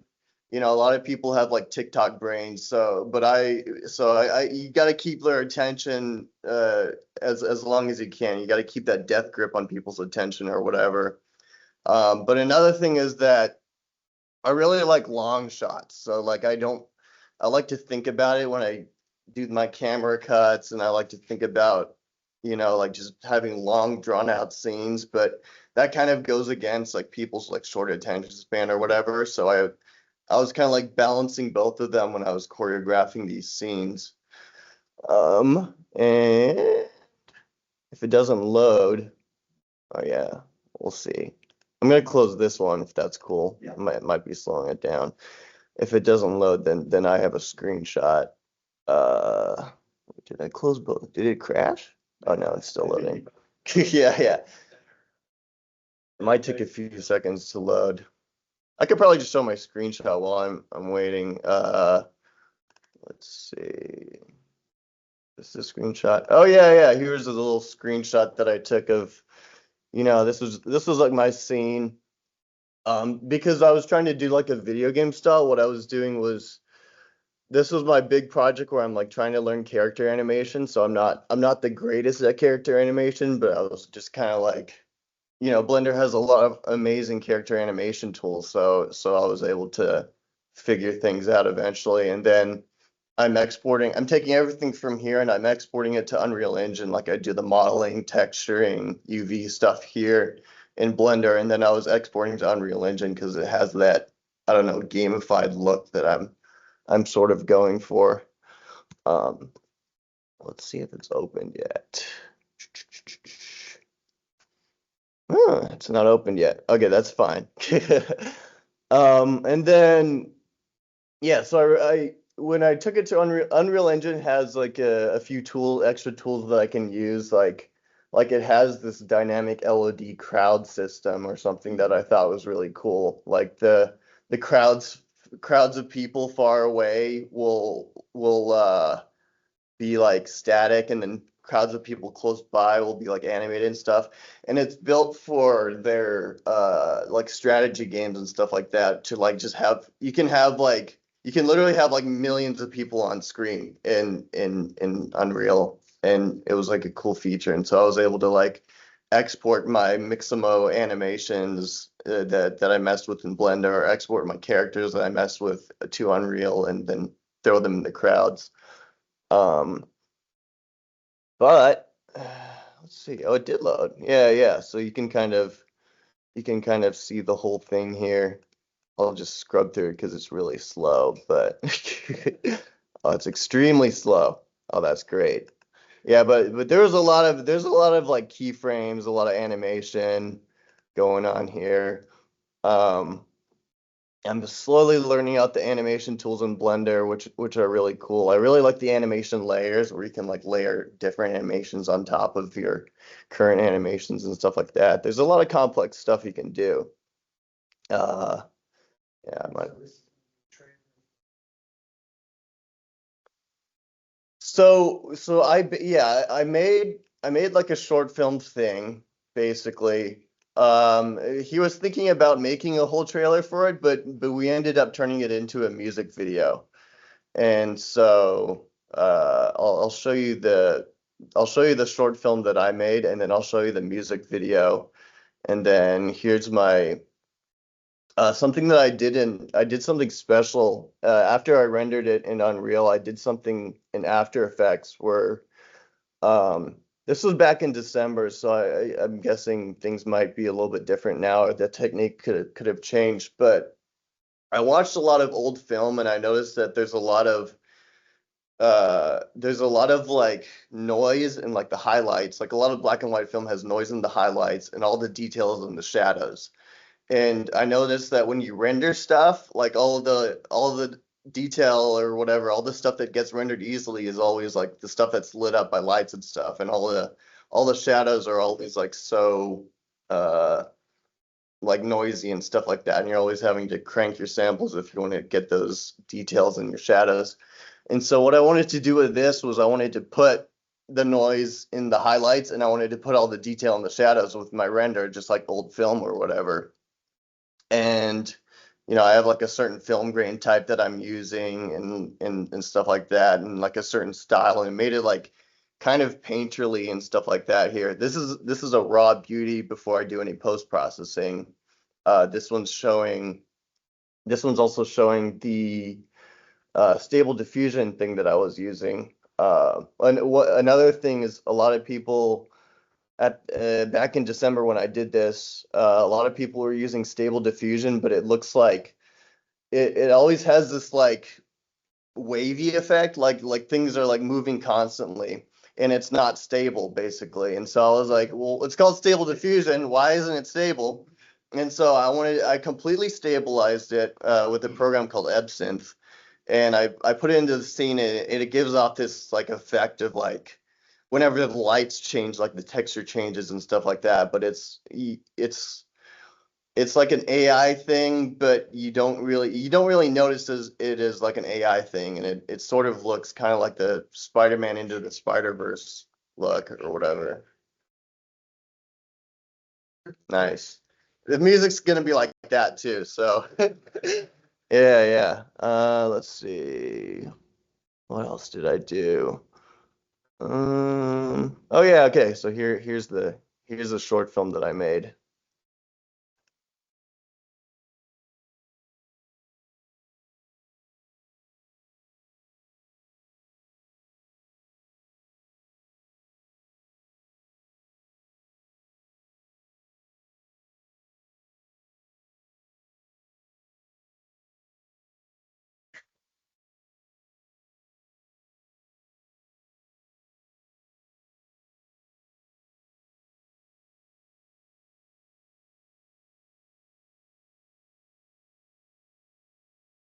It goes to 60 frames per second right there, just for funsies.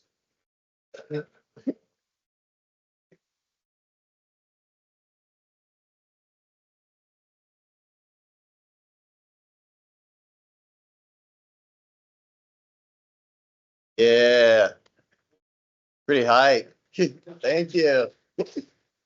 Yeah. So your TikTok brain will be engaged while watching that, hopefully. And so what my boss did, he saw that it was like it was street themed, and then Harmony had this idea of like leprechauns fighting yakuza or whatever, which was like it's like so goofy and weird, and so that became like it became like this video game leprechaun yakuza sort of like idea. Um, and so this is what I pitched to him. And then what he did, this guy makes really weird movies, but what he did was he worked with this artist called Young Lean, who's he's a rapper, and he's worked with like Kanye West, if you've heard of him and stuff, and Travis Scott. And so he made this music video with him, which was pretty out there, but I think it's cool. It's like we both did a short film. Like he took my short film and he made a short film with it. So I'm pretty happy. Although, here you go.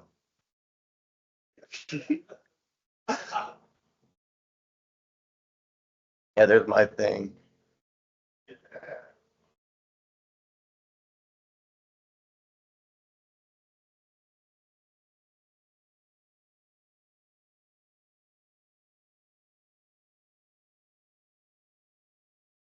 Yeah, I don't know, YouTube's acting up. What's going on?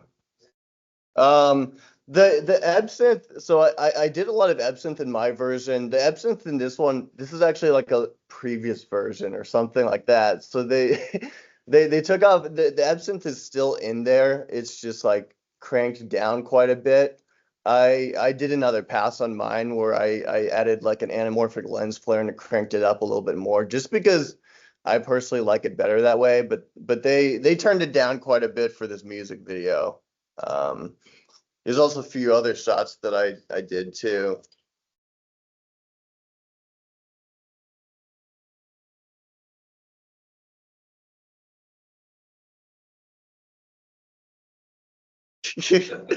Yeah, it gets pretty wild.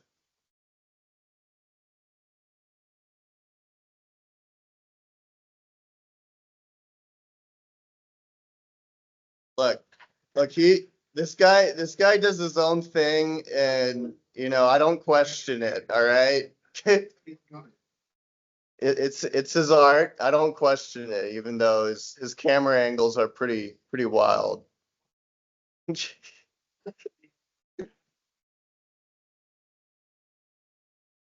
That's Kit Bash, actually. Yeah. Nice catch. We really like the favela asset.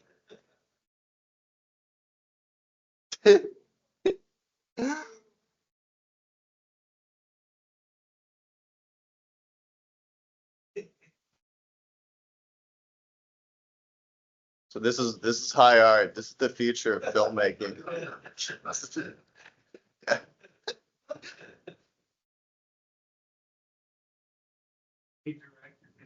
Yeah, he directed this one, and then I directed the initial idea, I guess. And so yeah, thank you. Yeah, I got to be in New York Times because of this music video, so I mean that was cool.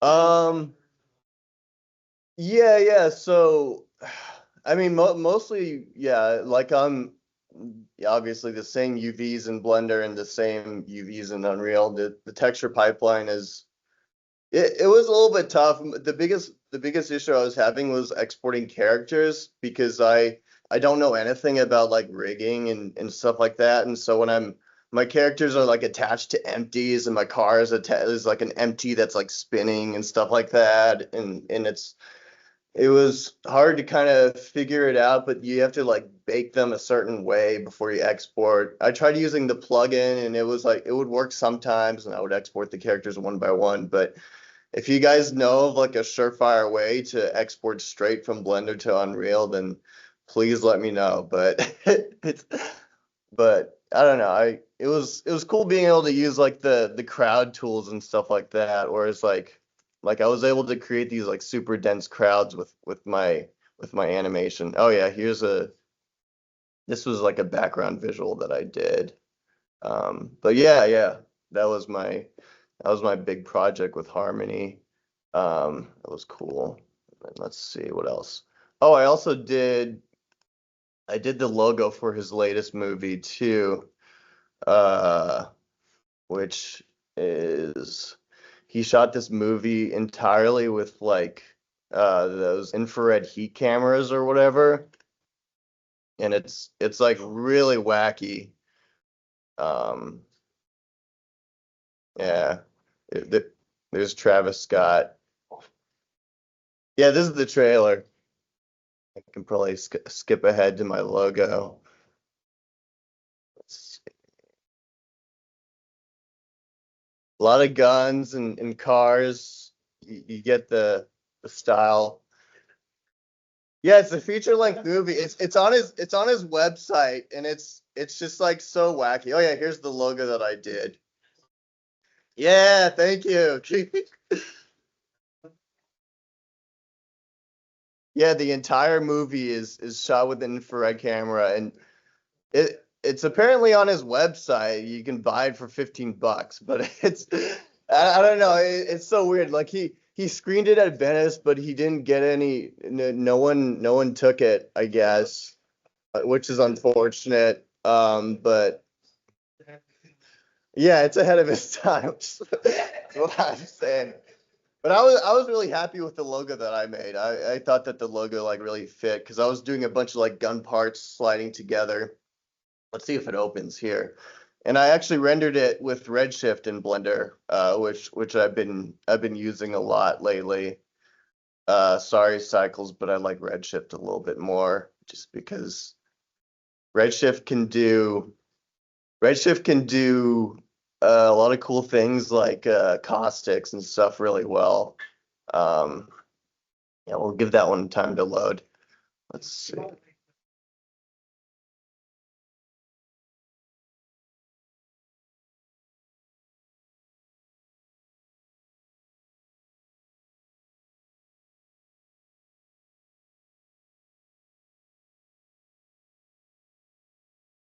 Yeah, I'm sure you can still bring it the MetaHuman character creator, or in. is it like? FBX.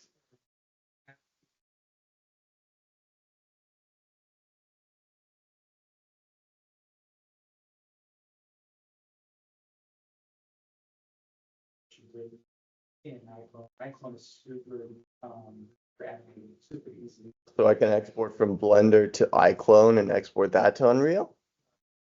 Ah, okay. I'll look into that. Usually whenever I use another piece of software, things get more complicated, but maybe if it works, it'll work. Like okay, yeah, I could look into that. Write that down actually, because I'm gonna forget. But let's see. Oh yeah, here's my logo. I'm gonna. I'm gonna close that other instance. Oh yeah. I think oh yeah, I was attempting to close it. Let's see if this works. Oh, it's a dual core. Oh jeez. Good enough for me. 4.2 has a different thing for installing add-ons, right? Where do you go to? Yeah, top right. Hold it. Oh, that thing. Okay. It used to be a big button. I was like, yeah, what happened? It's so goofy. They'll fix it. I know they're. Oh, really?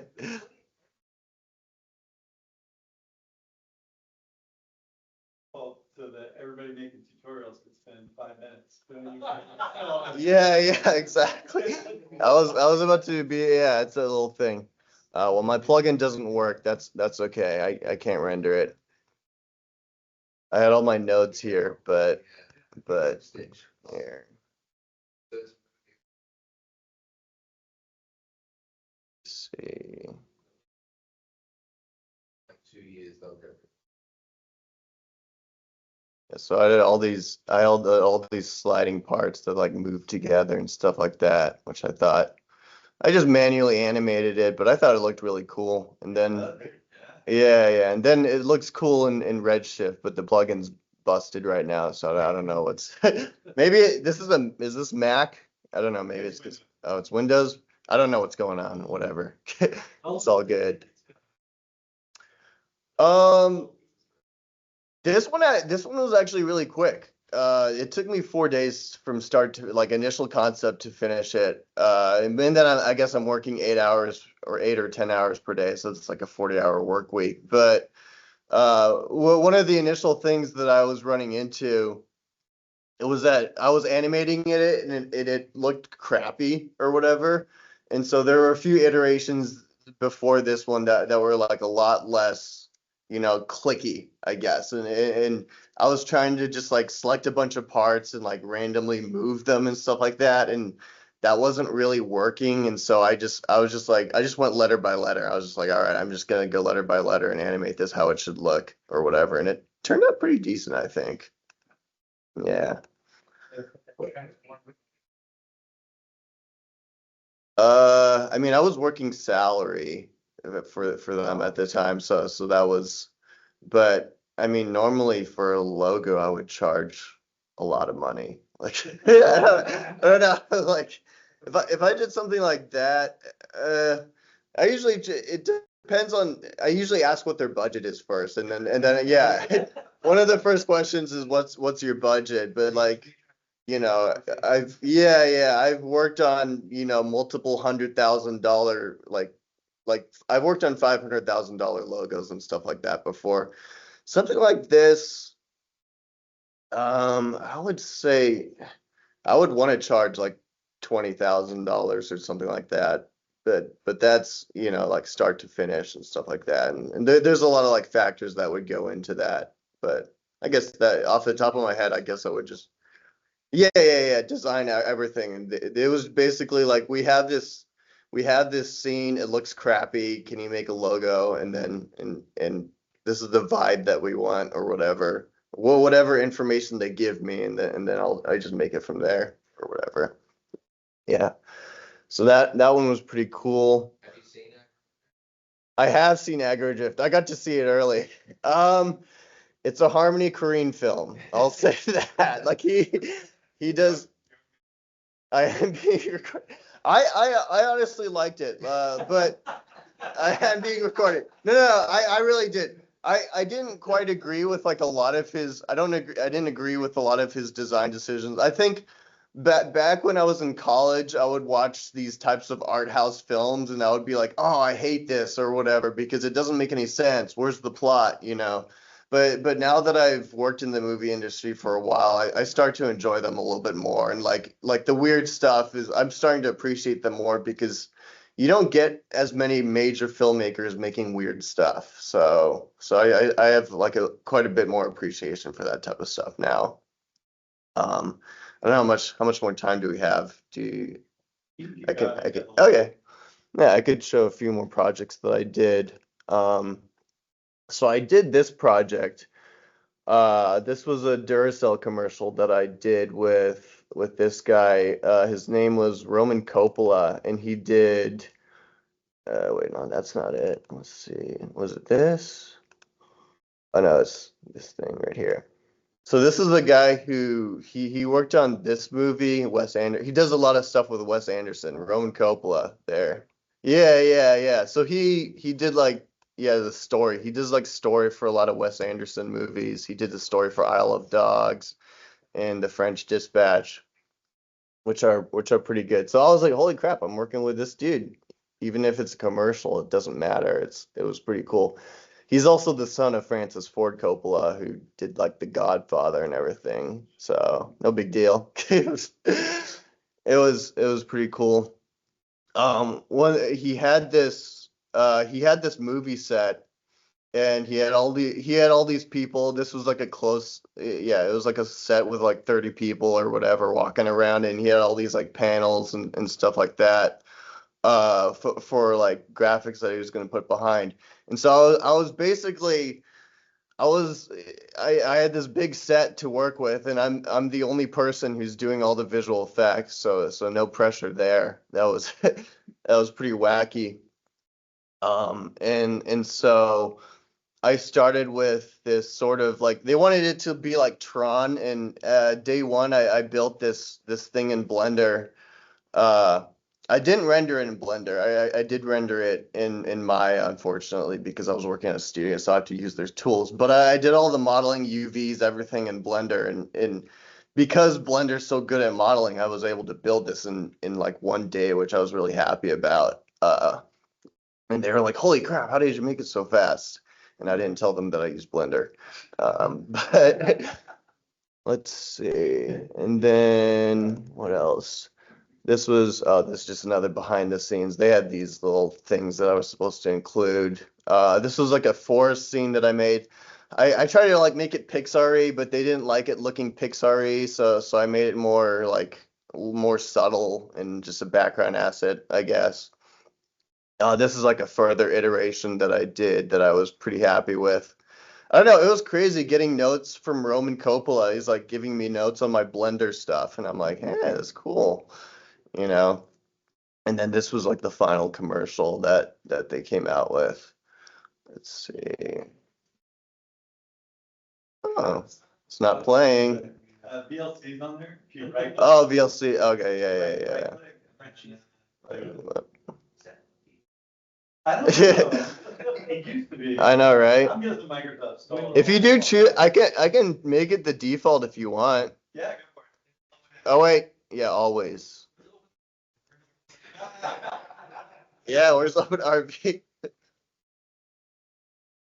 Yeah, so this was the final commercial.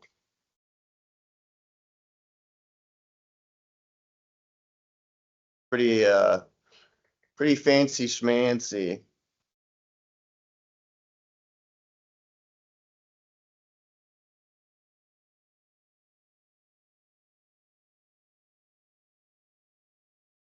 So I did this forest background was the one that I did. I scattered all the trees in Blender and then like exported it. And they used like an LED wall, which was cool. And then there's my set extension shot, which I thought was pretty gnarly. Yeah, they had whoever the comp guy is, he did a good job. Well, I wanted it to be me, but I guess there was no time, or they had like a specialized comper. I Yeah, I really wish that I could have done it myself though, but but yeah. Yeah, that one was filmed in camera, which I thought was cool. So I had to finish the forest basically before they filmed it in camera. So it's like it's the only yeah, the background, yeah, that was all filmed in camera and stuff like that. So it's like the only it's wait, what? Is that Unreal? That is that's Maya V-Ray, I think. Also, it's just rendered like a video. Yeah, it's rendered like a video basically. Yeah. But you can see the back of it right there in this shot or whatever. It's weird, but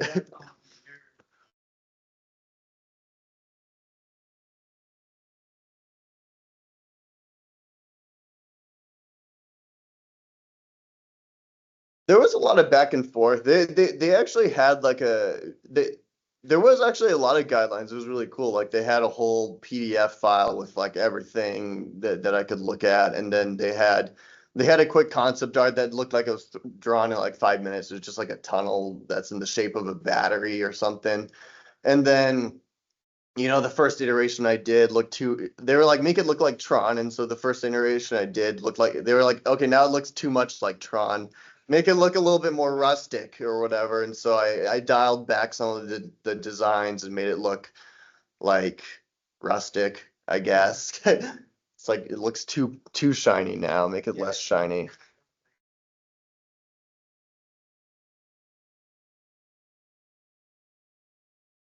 Yeah, yeah, yeah. Thank you, thank you. Yeah, so that was a fun little project that I did. It's the only virtual I guess quote unquote virtual production thing that I've ever done. Only time I've ever done an LED wall. Hopefully I can do more of those in the future. I got two other quick things that I've shown these before, but I might as well. I've only shown them once, so I might as well show them again. I did the 30th. If you guys watched the new season of Futurama, I did the 30th. I did the 3, model it in Blender and added it to the 30th Century Fox logo that they had or whatever. So that was there's a Blender modeled thing that if you watch Futurama. And then season 10 of American Horror Story. This is gonna be gross, but I made this like alien baby that was like, let's see if this opens in Blender. I did the base mesh. I did the base mesh in Blender, and then I did brush it up in ZBrush and then go back to Blender afterwards. But there was like the concept art, and there's like this abomination alien. Basically, so what they wanted, it was like the story is that Amelia Earhart gives birth to this alien baby because that's why she was lost in the 1930 whatever, and then Eisenhower shoots it with a gun, and and I have a picture too. It's awful, but it's yeah. He like she gives birth to alien baby, and then they have like Eisenhower like shooting it with a gun. So it's just like they wanted to feature it more, but they didn't want to have too much baby killing going on. So thank goodness. Yeah, yeah. But there was my alien baby. Oh yeah, yeah, yeah. There was a lot of I used like an elephant skin texture, maybe like a tiger skin texture. There was a lot of layering, and then I did like a goop layer and then a blood layer. Just make it look as disgusting as possible. Well, yeah, this was the final render that was an American Horror Story. Yeah, it was there for like 10. It was like barely there, but they originally had me doing a lot more stuff to it because they wanted to feature it more. But then it was just there for like 2 shots. But it's still funny. So, and then I also did these tentacles in like the same episode. I used UDIMs in Blender for the first time, so I'm glad that Blender can do UDIMs. So it's like a UV unwrapping thing, so I was able to figure that out.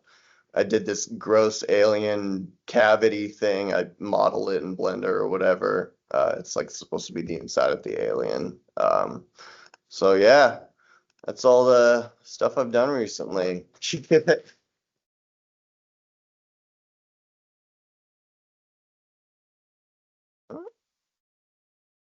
Oh yeah, I have to Close out File close Explorer. out all this stuff. Close out Alien Baby. I know, right? Yikes. Did Spooky. you take the UDIMs and bring it to Substance at all, or is it all in? I actually textured it in Blender. Yeah, because they wanted a certain look or something like that, and it was very specific, and I was having a lot of. It was really slow in Maya, and so I don't know how to texture in any program other than ZBrush or Blender. So I was just like, it was actually it came in handy then, for sure. I think They were like, we want the suckers to be a certain size and stuff like that, and it's just the earrings are all over the place because it's like There we go. whatever. But Some Sean, visual effects artist, what? Was your name again? Sean. Sean. Yeah. And yeah, I have like a YouTube channel and stuff and blah, blah, blah. I haven't posted on it in probably 2 or 3 years, but it's there. But a few years ago, so I made a whole bunch of texture painting tutorials because Substance is huge and awesome and it's amazing. But every time I watch a video on Substance, I'm like, Blender can do that. It's just harder, right? It takes a little more setup, blah, blah, blah. You have to understand where the nodes are going, blah, blah, blah. So I was like, well, maybe I'll just make some tutorials on just how to set up that stuff super easy, just to get the basics of it. So I did this course and it got pretty good views for my measly little channel. So I think a couple years ago, I did another little, I guess 10 months ago, so about a year ago, I did a little update to it. But if you watch it all through there, every time I want to, just because the idea of substances, right? You have layers, right? If you want to put a rust layer on your metal thing, you just click, boom, make a new layer, paint it. You can just turn it off, just like in Photoshop. And you can do that in Blender, but you've got to drop in a mix node, make a new image texture node, make sure it's all hooked up right. And I was doing that so much through that little course that I thought, I'm not a coder, programmer of any kind, but it'd be nice if it was just a button, right? You just click, if you have a node selected, you click a button, it just throws on a image texture and a mix node and it's hooked up right. And I'm like, surely I can make that add-on, right? That's the most basic thing. And I couldn't. That's terrible at it. So I couldn't do it. I watched Sebrin at the Institute has a whole course. Right? I would see him. I'm friends with him. I see him at SIGGRAPH all the time. Watch my course. It's for artists. It's so easy. Completely over my head. No idea. So then, yeah, that's what I did. Oh, okay. No, I just went to ChatGPT. Really? Well, that's spectacular. That's even better. Nice. That's awesome. Well, I mean, I went to ChatGPT eventually. And I was like, I wonder if it'll do it. It's like, and I would just keep typing it in. I can read a Python script enough and understand what's happening. I can't, if something's broken, I don't know how to fix it. I don't know operators and properties and all that stuff. I have no idea what any of that stuff means, but I can read it and understand. So I could take the chunks it was giving me and kind of assemble my own script and understand. Then I learned just enough to like make a button for it in the interface. And I did it and it kind of worked. It worked if you had very specific nodes here and there. It would work. I couldn't get it to work with anything. And then a friend from online, his name's Spencer Magnuson, I'm not sure how to say it, who I've known for years online, but finally just got to meet in person at the Beacon LA.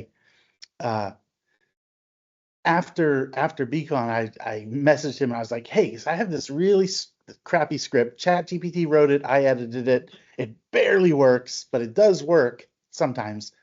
Can you take a look at it and make it so it just works all the time? Like, I made like a video for him, like saying like, this is what I think. I have the script open. I think this is what needs to happen, blah, blah, blah. But I don't know where. And so he made it work, which is great. And he actually, I tried it with 4.2 last night and it didn't work. So I made a quick video for him and sent it to him. I'm like, and I sent Stirling an email. I can't show this thing, so forget about it. And then he wrote back like, hey, you caught me at a good time. Here's what's wrong with it. So he fixed it last night. It's so stupid. Like the mix node, it's so stupid. The mix node is like one node now, and it can work for math or color. It makes it so confusing if you don't know how to write Python. Yeah. No. Visual, you can make add-ons in Blender. Check it out. I can't code for nothing, but it helped me create fun in Blender a few versions earlier, way easier. Oh, that's awesome. That's very cool. So yeah, let me install it, right? And then, holy cow, this is small. Is this a 4K? And this is tiny. I'm just old, right? I'm just old. So this is just the texture painting workflow, right? And there's just two new little buttons. It's called Simple Paint Layers. There's a million tools already out there. If you go to Blender Market and look at like paint layers, there's a million of them, and each one looks like a little mini Photoshop stacked up in Blender. That's spectacular, awesome. If you want to take the time to learn all that, go for it. I just wanted a button that added two nodes, like that is it. So now you can select a color node, right? And if I want to paint. That's the basic blue of this thing. I was originally gonna like paint and show cool stuff, but my gosh, this is tiny. But yeah, if you select it and you hit paint layer, boom, it just drops on a mix node, an image layer. You can click new, make your image, blah, blah, blah. And it'll work with, cancel that. It will work with, if you wanted to layer a shader too, if you have a shader selected and say you wanted to put oil or blood on top of this shader, you can select that one and just hit make new material layer and it'll do it with a shader as well. So it's super basic.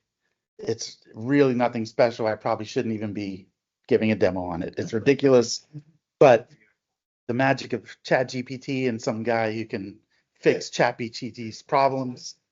I have 2 buttons now, so it's super useful for me. And if you do watch that course, they're all short. I tried to keep them kind of short.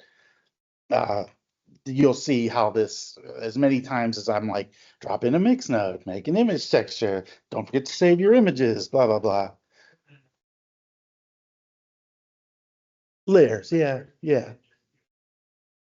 Yeah, so if I wanted to put like decals on this thing, I could do that on its own layer. And then that way, if I don't want them on there, I can just turn it off. And it's, Substance does it beautifully, just like Photoshop. It's all under the hood. You don't even see it. You just click new layer, click, boop, paint. You don't even think about it, which is spectacular. I just kind of wanted something slightly more in that direction, just to save a few, whatever, how many clicks you save, 10 clicks. Barely worth it. But it was a fun adventure making it. So yeah, exactly. Yeah, I don't like, I'm old now, so I don't like learning new programs. But yeah, so it's fun. So I'm soon here, I'm gonna make now that it's working again, I'll make a video on it and put it up as like part 6 of my silly little tutorial series. And then finally I will be done with texture painting. So yeah, that's it really.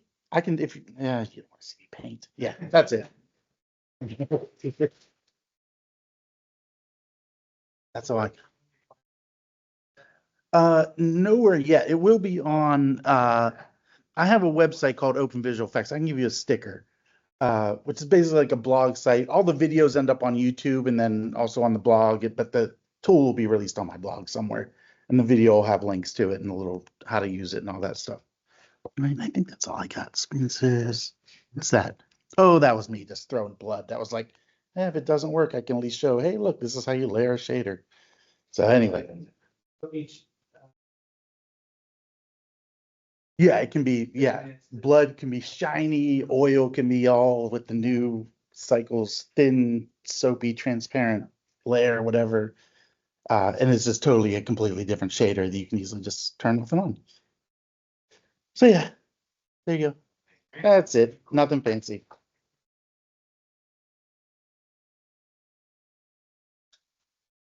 Eject, yeah. Eject. Eject. Boom. Yeah, so my name is Pei Lun Xie, and I come from a software engineering background, so I have no problem coding. But I start using Blender like since COVID, and then I start making my own like animated short films.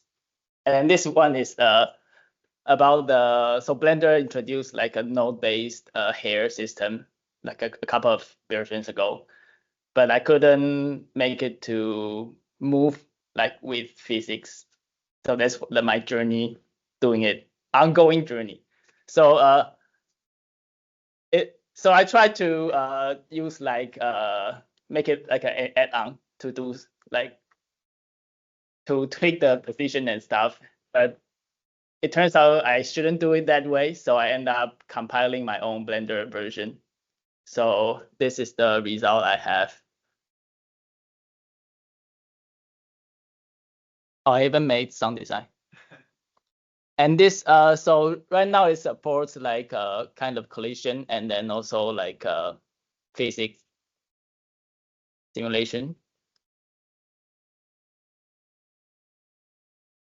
And this is like the kind of simplified version of working in progress.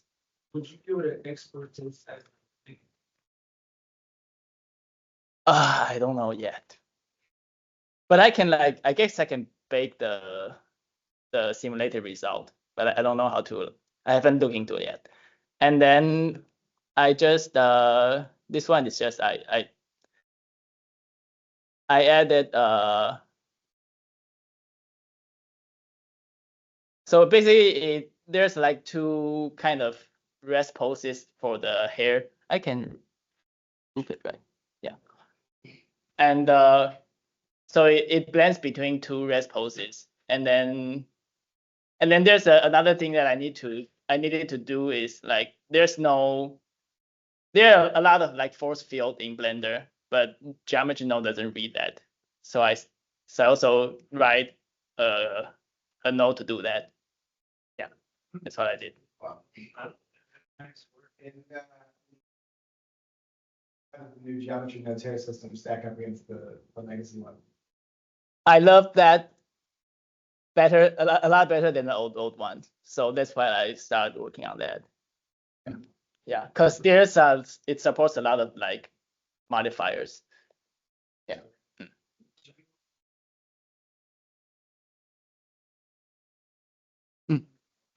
Oh. Oh my God. This avatar shit.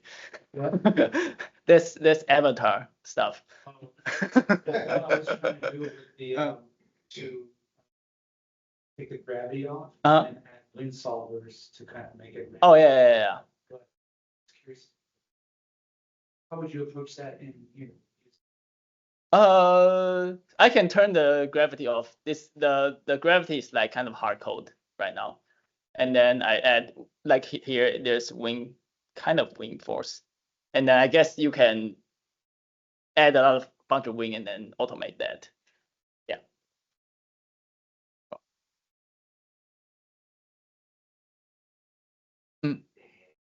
Doesn't have simulation animation here. No. Yeah. And I tried to look into that. They don't plan to do that for a while, I guess. Yeah, so yeah. But yeah. Cool. Thank you. Yeah. The Blended movies, when they did the hair stuff, they were using like custom Python scripts. I looked into it because I wanted to make wavy hair for my own thing, but they used the Python script that would bind the hair to a mesh, and then they made the mesh into a soft body or something like that. But I couldn't figure out how to bind the hair to the mesh or what they did. So yeah. I think you can export it to hair, and then you can use the legacy hair signature. Maybe, yeah. But yeah, it can be complex. You wrote a geometry node that'll bring in the text. Yeah. You should release that. Yeah. So it is an add-on, but you can't do that with the like a hard code like House version. So I don't know how to do that. It's really impressive. Yeah. I have a question on add-ons. If you're in 4.1 with your add-ons all loaded up, if you upgrade to 4.2, you have to do or it should be okay. You don't, because there's a button you can click as soon as you install 4.2 that brings them all in. Yeah. Okay. Although the built-in ones you can click the button and then there's a couple built-in ones that you have to download off the internet. So when you go to the add-ons tab, it'll show them and stuff. But yeah, the new versions of Blender have a really convenient button that import previous settings. That should be great. Yeah. Hopefully. Yeah, I also noticed something on that. I noticed something on the kind of what's new page with 4.2 that allows you to have like a configuration folder. So if you like running Blender in portable mode, you can actually bring your configuration with you really easily by just creating a folder, and then it stores it all right there. And I'd imagine including add-ons and every add-on you have enabled and all that kind of stuff. So there's some new functionality there. Definitely worth checking out. The button will be on the splash screen when you open Blender the first time. I don't know if it shows up if you. I don't know. Oh, it doesn't show up, it only shows up Yes, once? if you say no, and then the next time you open it, you want to do it. No, so you only get, yeah, you only get one chance to do that. Maybe somewhere big. To bring it back. delete Oh, deleting it, okay, gotcha. Nice Blender tip. I don't know what's going on this website. All right. Well, I was going to demonstrate. I brought in to a Blender conference. The Looking Glass, who makes holographic displays, was handing them out.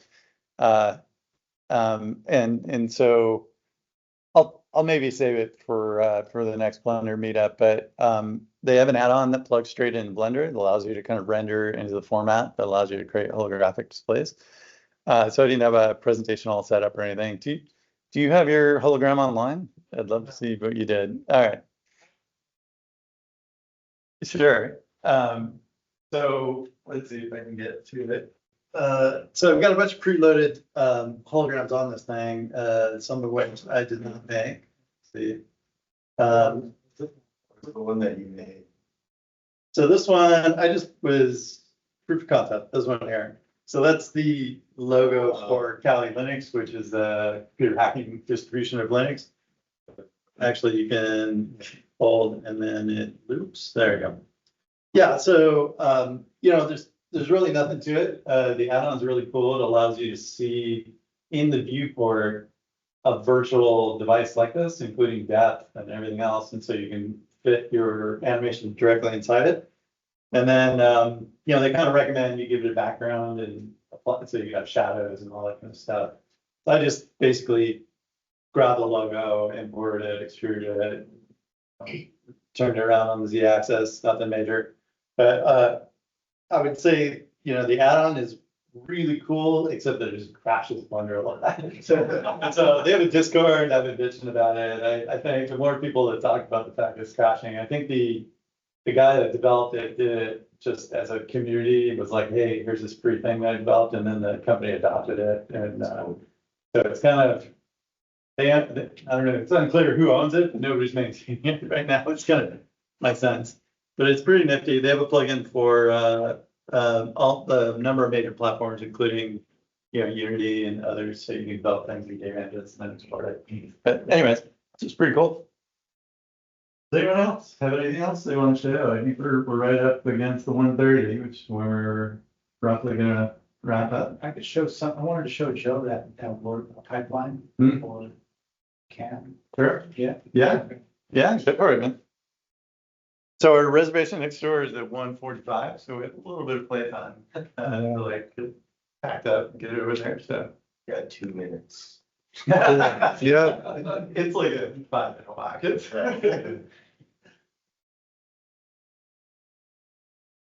Okay, so like I said, I just started doing Blender this year. Actually, here it is. So I use it for texture, basically mapping the what's going on here? Technicals. Okay. Okay, this one, sorry.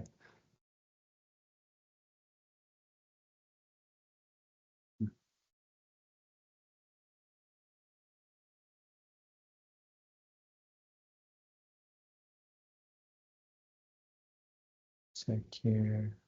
Okay, we'll try and go this route. Sorry about that.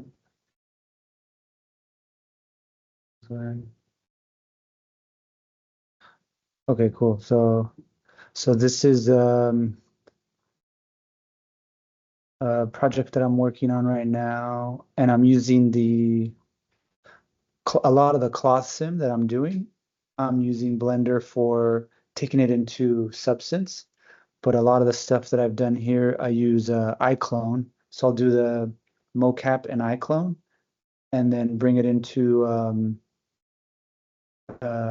Unreal, and then export the animation to Marvelous. And then when I do the cloth sim, I take the cloth sim in Blender, and then here I'll show you. The basic format is, I go back here. Sorry.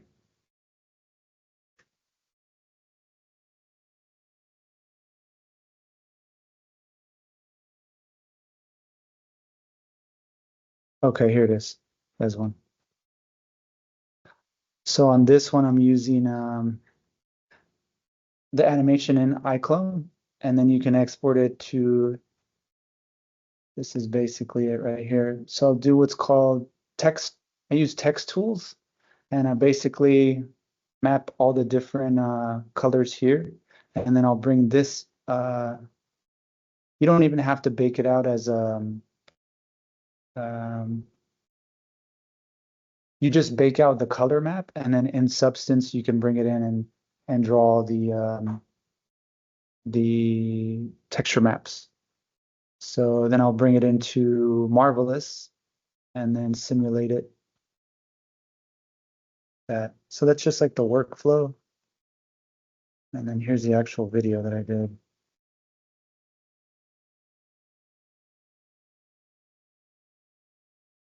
But I find it kind of a cool pipeline because the animation that you do in iClone, it's pretty user friendly. See if this loads. Hey.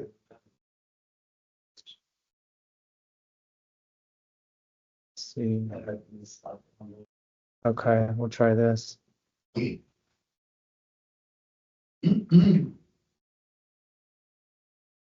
Are scorchingly fast, 25 megabit buffers. Oh man.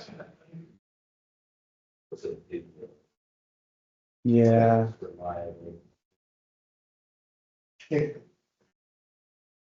I think it's too much for this thing. That's okay. I just wanted to give you the gist of that, the workflow where I use it in basically iClone and then bring it into Blender for the texture IDs and then into Substance. So it's pretty cool. You might be able to use that for your animations. Yeah. Anyways, yeah, that was it. Thanks. So, so in case you came in late, at these meetings, we usually finish up around this time. There's a place called the Warehouse that's right next door. We've reserved a couple of tables, hopefully get some patio seating. And if you're interested, join us for self-funded meals and drinks. And yeah, it's just more socialization. We encourage you to join. But thanks to everybody for coming. Thanks for everybody presenting. Appreciate it. And hopefully we'll be back to our much larger venue next week where we won't have to do any seat limiting.